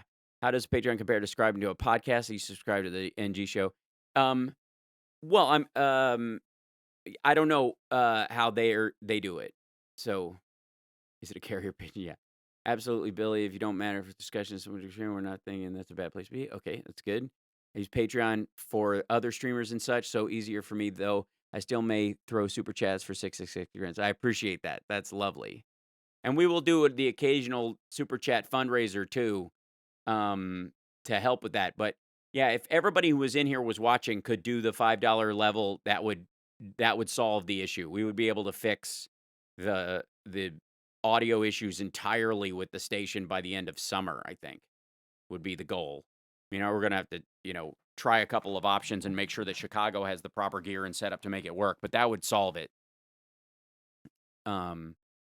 So there you go. Yeah. So if everybody signed up and just stayed in there or whatever, like I said, at the $5 or $10 level, that would do it. So anybody who can be moved to do that, I would greatly appreciate it. If 15 or 20 of you decide to do it today, it would put us, in a much better position. Whatever you guys can do. If you can't do it at all, I will. You know me. I will continue to do the show for free. That's how I do it. But like this raises our production ability. It already has, obviously. When I do the show from Vegas, I do it through that Rodecaster that I got. That was directly from Patreon and Super Chat money that you guys had given. No problem going to and from Chicago because I can kind of set this part of it up. That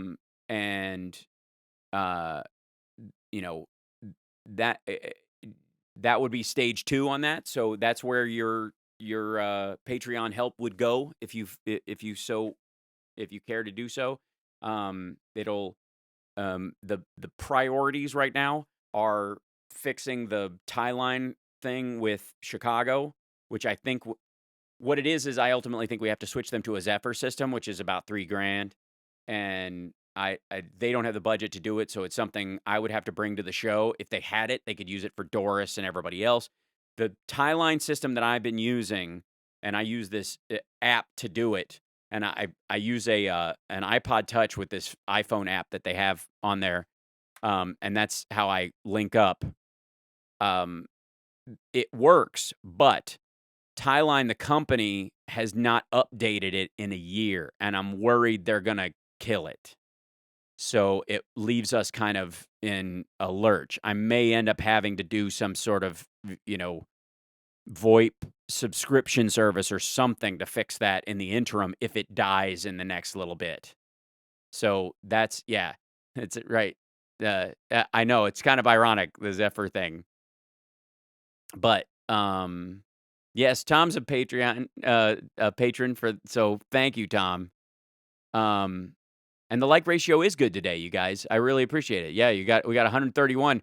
More people liked it than are watching it in this very moment. So I appreciate it. And I love you guys sticking around afterwards, and I love these conversations too. And thank you, Billy, for feeling moved again. Yes, think of Patreon as the ultimate thumbs up. That's a great way to look at it. Can't stop lying. I'm literally hiring you as my agent. That's just how this has got to work out. And by the way it works too is that once you sign up, it doesn't charge you for the month or whatever until the next month. So if you sign up this month, it's not even going to go through till the beginning of January. And then right after that, it sends me a little notice that says, this person, their thing went through, so you can send them the benefit now, is effectively how it works. So, all these, let's see. Yeah, I know we cleared that one. I know Mark's went out.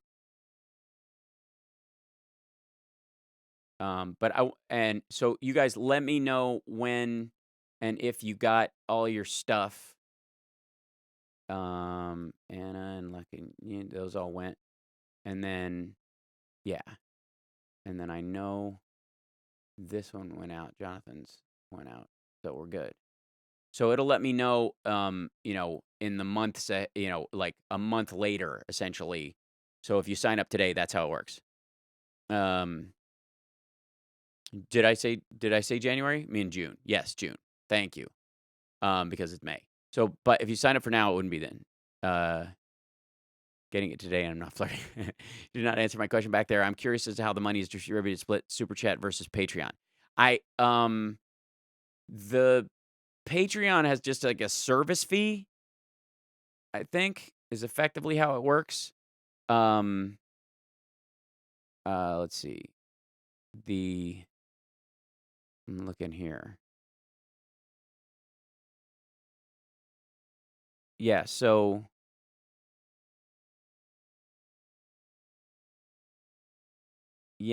we are like, it's a lot it's 10% on Patreon versus 30% with I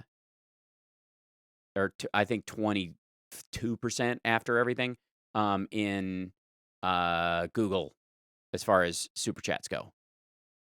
That's pardon my ignorance, because I'm pretty new to a bunch of this too. So but we got 6 new pledges just in May and 15 new pledges in April. We're not even done with the month, so that's really awesome. I had trouble sending Patreon to Ireland. That's interesting. From Ireland, it shouldn't be. That's one long month. Yes, it is. Sorry. Let's see. Doesn't some rich guy own WCPT? There was a group of investors ended up buying it, I think. So that's just a factor. And again, I'm not a paid host on the show. I do the show for free. So like, one would think they would even just benefit from the ad rev that they get from me. So there you go. I hope you'll do more better and better episodes. I rewatched the one on goals recently. Awesome. I will, Zelda. Absolutely. And again, the nice thing about the Patreon thing is that I can do specific videos. You know, people can say, here's part of my pledge is do this video. And I'll, you know, if it's within reason, I'll do that. What do you think of Larry David as a fellow comedian? I think Larry David is a great writer and a great improv actor. I don't view him as a comedian. It's a very distinct label for me.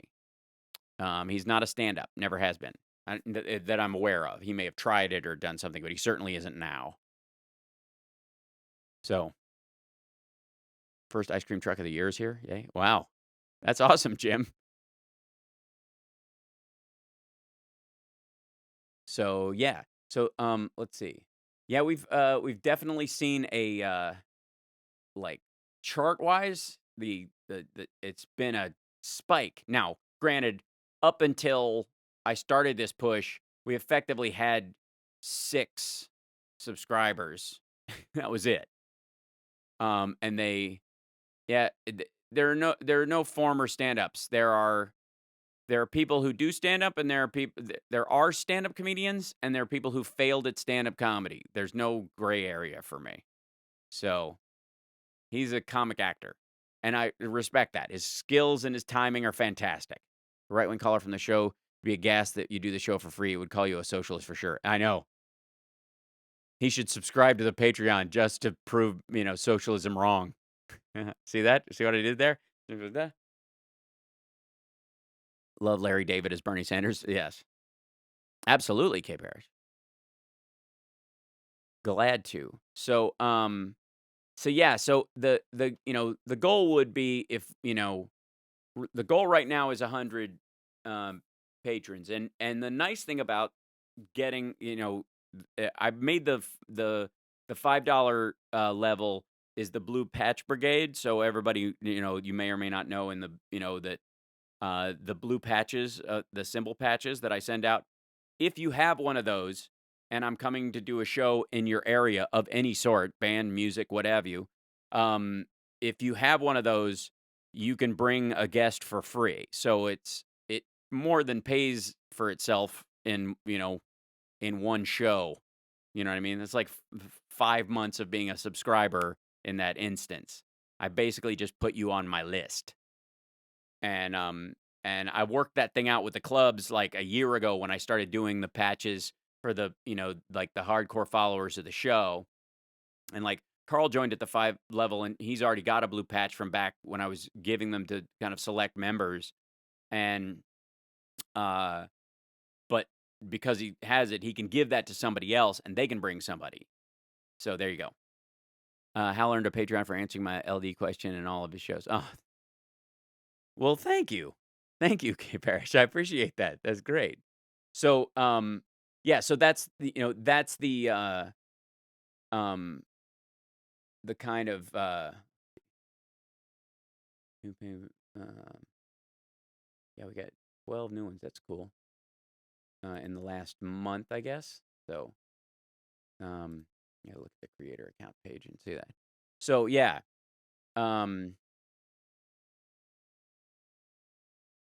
Look at that. 2 of you joined again. Who jumped in? That was awesome. And by the way, I think when in the Patreon page, if you're a member, you can also you can message me directly there. But you let's see. Only you can see you haven't featured any tags. Learn how to. Oh, I see. All right. So yeah, you can message me directly there. And all the stuff is kind of broken down, like what all of them mean. So there you go. And then I do, behind the scenes videos there, like specialty, just little stuff I shoot myself. They have a thing called Circle that's on the website that allows me to do videos directly to it. Yep, 33. Yeah, I'm looking at let's see, the patrons relationship.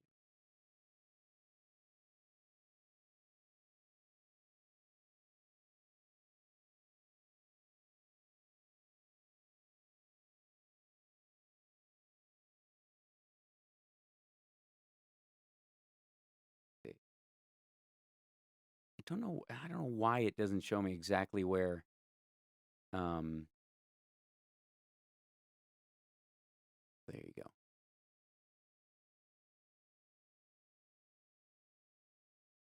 For Uncle Art is on board. Oh, thank you. You're like, man, I don't bring anyone, so I figure I'm saving Hal some capital with the clubs, making it more palatable for them to continue the agreements they have with him. Well, I appreciate that. Can't stop lying. The funny thing is you'll probably find yourself after we have our Patreon meetup in Vegas, going with people who also have a patch. So you guys can bring people. But here's the thing: it's never a problem because most of the time there's not like a dozen. For that. So like I've got enough where most of the time with the volume of Patreons, I'm sure, believe me, if at one point I had an issue where there were so many patrons in one particular city that it became an issue, that's a good problem to have. We're light years away from that being an issue. It's just not. So don't worry about that at all. Bring someone. They're more than happy to fill your gizzard with chicken fingers and nachos and beverages, adult beverages. So fear not,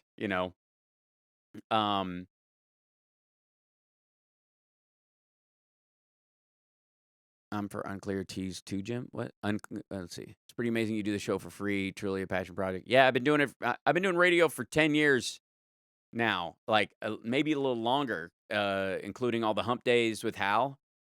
And I'm also thinking of adding, and this might be a thing we talk about too, is I might start doing hump days with Hal again. Yeah, once I have 60,000 Patreon members, then I'll have to adjust. But yeah. Yes, they do make money on the drinks, and they consider that a factor. So they're more than happy to have, people sitting in those seats. It's not a problem. And I would much rather put you guys on my list than an agent or a manager or whatever, that kind of stuff. Hump Days with Hal came before Coffee with Carlos. Yeah, it did. A long time before. But I might reinstitute that on my YouTube page as a kind of midweek show because there's so much news going on. If you guys are interested in that, that might be, distinctly, maybe it's a Patreon only thing. Maybe that's how I help grow stuff. I don't know. Up to you guys. What do you think?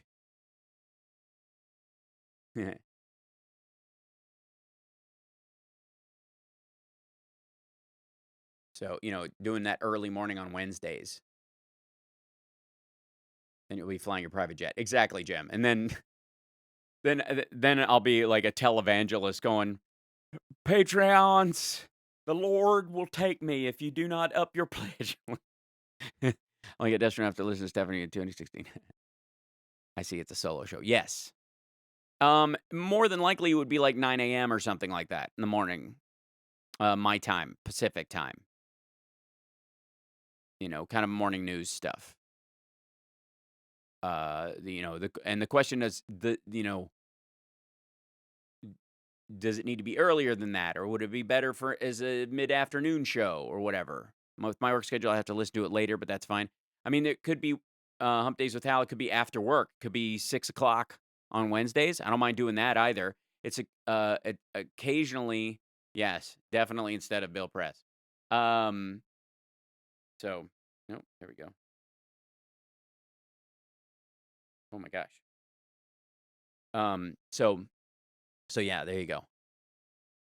Great time. That's noon here. Yes. Later would be better. Okay. ACDH had a good chicken sandwich. Yeah. The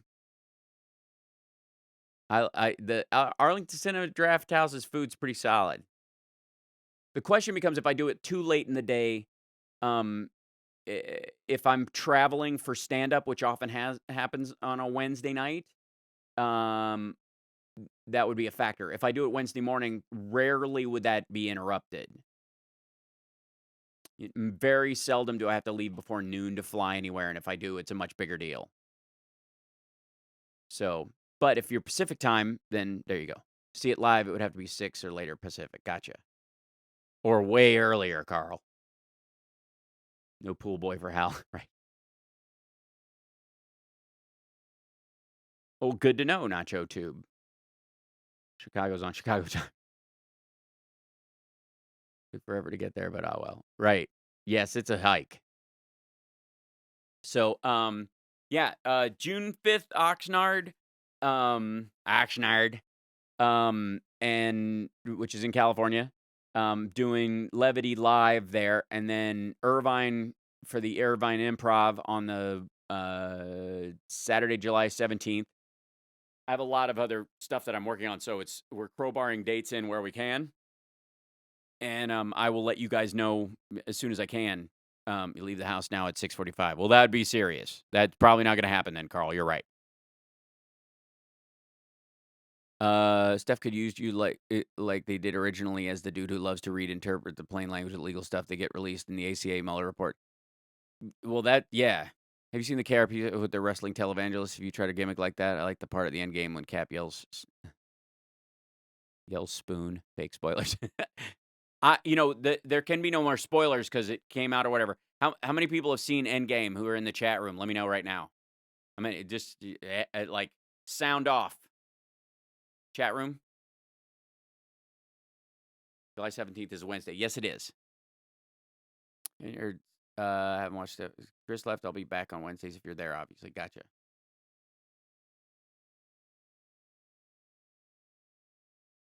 I don't want to scare anybody. Come back to the DC Balt area. I will. Definitely.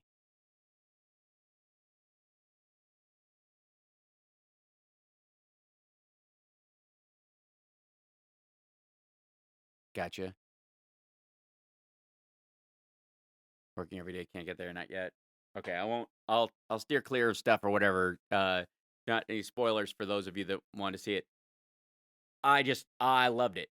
Watching it today. Well, excellent. Can't Stop Lying. I'm very excited for you because I loved it. I almost went and saw it with Ginger and her family last night, but they wanted to see it at 10:30, and that would have meant because they were in Fullerton. I think it was the theater they were going to. Oh my God! Like the drive. It's a 45-minute drive back after a 3-hour movie at 10:30 at night. Like I'm already tired getting up, fixing stuff, and getting the show to roll. So God forbid. Yeah, I've seen it 4 times now. Yeah. Well, the nice thing about it is even if you find some stuff out, it still works. So I've seen it multiple times and it still gets me. So it's put together. Thanks, Bob and Gigi. Look at you guys. Thank you guys so much for your support. It means a lot and it's going to make a difference for the show and it helps me, again, there's so many of these right-wingers that have huge Patreons. What they make is absurd. Like, it's crazy. And so, for, the little show that could, like this one, to be able to, even just pay for gear, I consider a huge, a huge win. I loved it. The reality is, I want to own it. So, But yeah, so guys, thank you so much for the new people joining. Miles, thank you so much, and Jean Lingelbach, bless your heart, thank you. And there's one more in here, but I don't know when it shows me. I don't know where the list of patrons is on this thing, like on the page. They're so odd, but I can't tell you how much I appreciate it, and I thank you guys so much for doing that. I might watch it again in full-size IMAX. I'm going to do that as well. Watch Kevin Smith talk about Endgame after seeing it. Yeah, I have a different take on that, and I'm thinking about doing a video about Endgame specifically once I can show, kind of clip pieces of it. By the way, I don't know if I can say what the name of it is yet. I guess I can. It's called Nathan's Run. Not to be confused with Logan's. Only movie I've seen 4 times in theaters was Skyfall. That's amazing, Zelda Chick, because I like that movie. But I would have, in looking back, I would have loved to seen Quantum of Solace again in a theater. I've heard about a few days, even though I've been avoiding spoilers. I don't know if I know I'll forget about that as I get swept up. No worries. You absolutely will. Absolutely. And I'm curious about people's take on this, but I think RDJ's acting in the beginning of it, especially, I mean, he's terrific throughout. But in the first, like, half hour of the movie, on par with any acting he's ever done, and he's terrific. So there you go. Perhaps Hal Sparks towels as gifts for those taking the Patreon pledge. I think that's a great idea. I'm for it. I love Thor finally. Yeah, I can cosplay as Thor at conventions. Got to run. Thank you, guys. I'm going to sign off, too, and try and work on making sure everything's set up for next week. And then I've got to rest my voice because I got to sing tonight. I've got sound check at 7, or at 6, rather. And then I've got, we're on stage right at, I think, 8:15 on the nose. And we only get to play for 40 minutes. So it's going to be a barn burner, is what I meant to say. Not a barn door. That's silly. I got so thank you guys so much. Thank you for all the new Patreon subscribers. That you guys, it's emotionally very gratifying, and I can't tell you how much I appreciate it. And to everybody who super chatted today too. And I know Julie's off watching a baseball game, but thank you so much again, Julie, for your continued support. And thank you to Carl and Julie for being our our moderators and troll hunters. You guys are wonderful, and I will see you again next weekend. And I might, pop on midweek and do a kind of a trial run timing wise. I'll tweet out when and if I'm able to do it Wednesday this week, because I have to drive back. I have to drive back to Vegas tomorrow, and then I'm there for 2 days, and then I come back Tuesday. So I'll be here Wednesday, so I'll probably do the show from here Wednesday. And if I'm not completely burned down from driving, I'll do it Wednesday morning. I'll do a test run on that or whatever. And then I'm also doing a Patreon only, because it allows me to do that once I get it set up, live stream for you guys as soon as I possibly can. So for all of you that signed up, I thank you very much. And for all of you that might in the future think about it, I appreciate even the consideration. You guys are wonderful. And I will see you again quite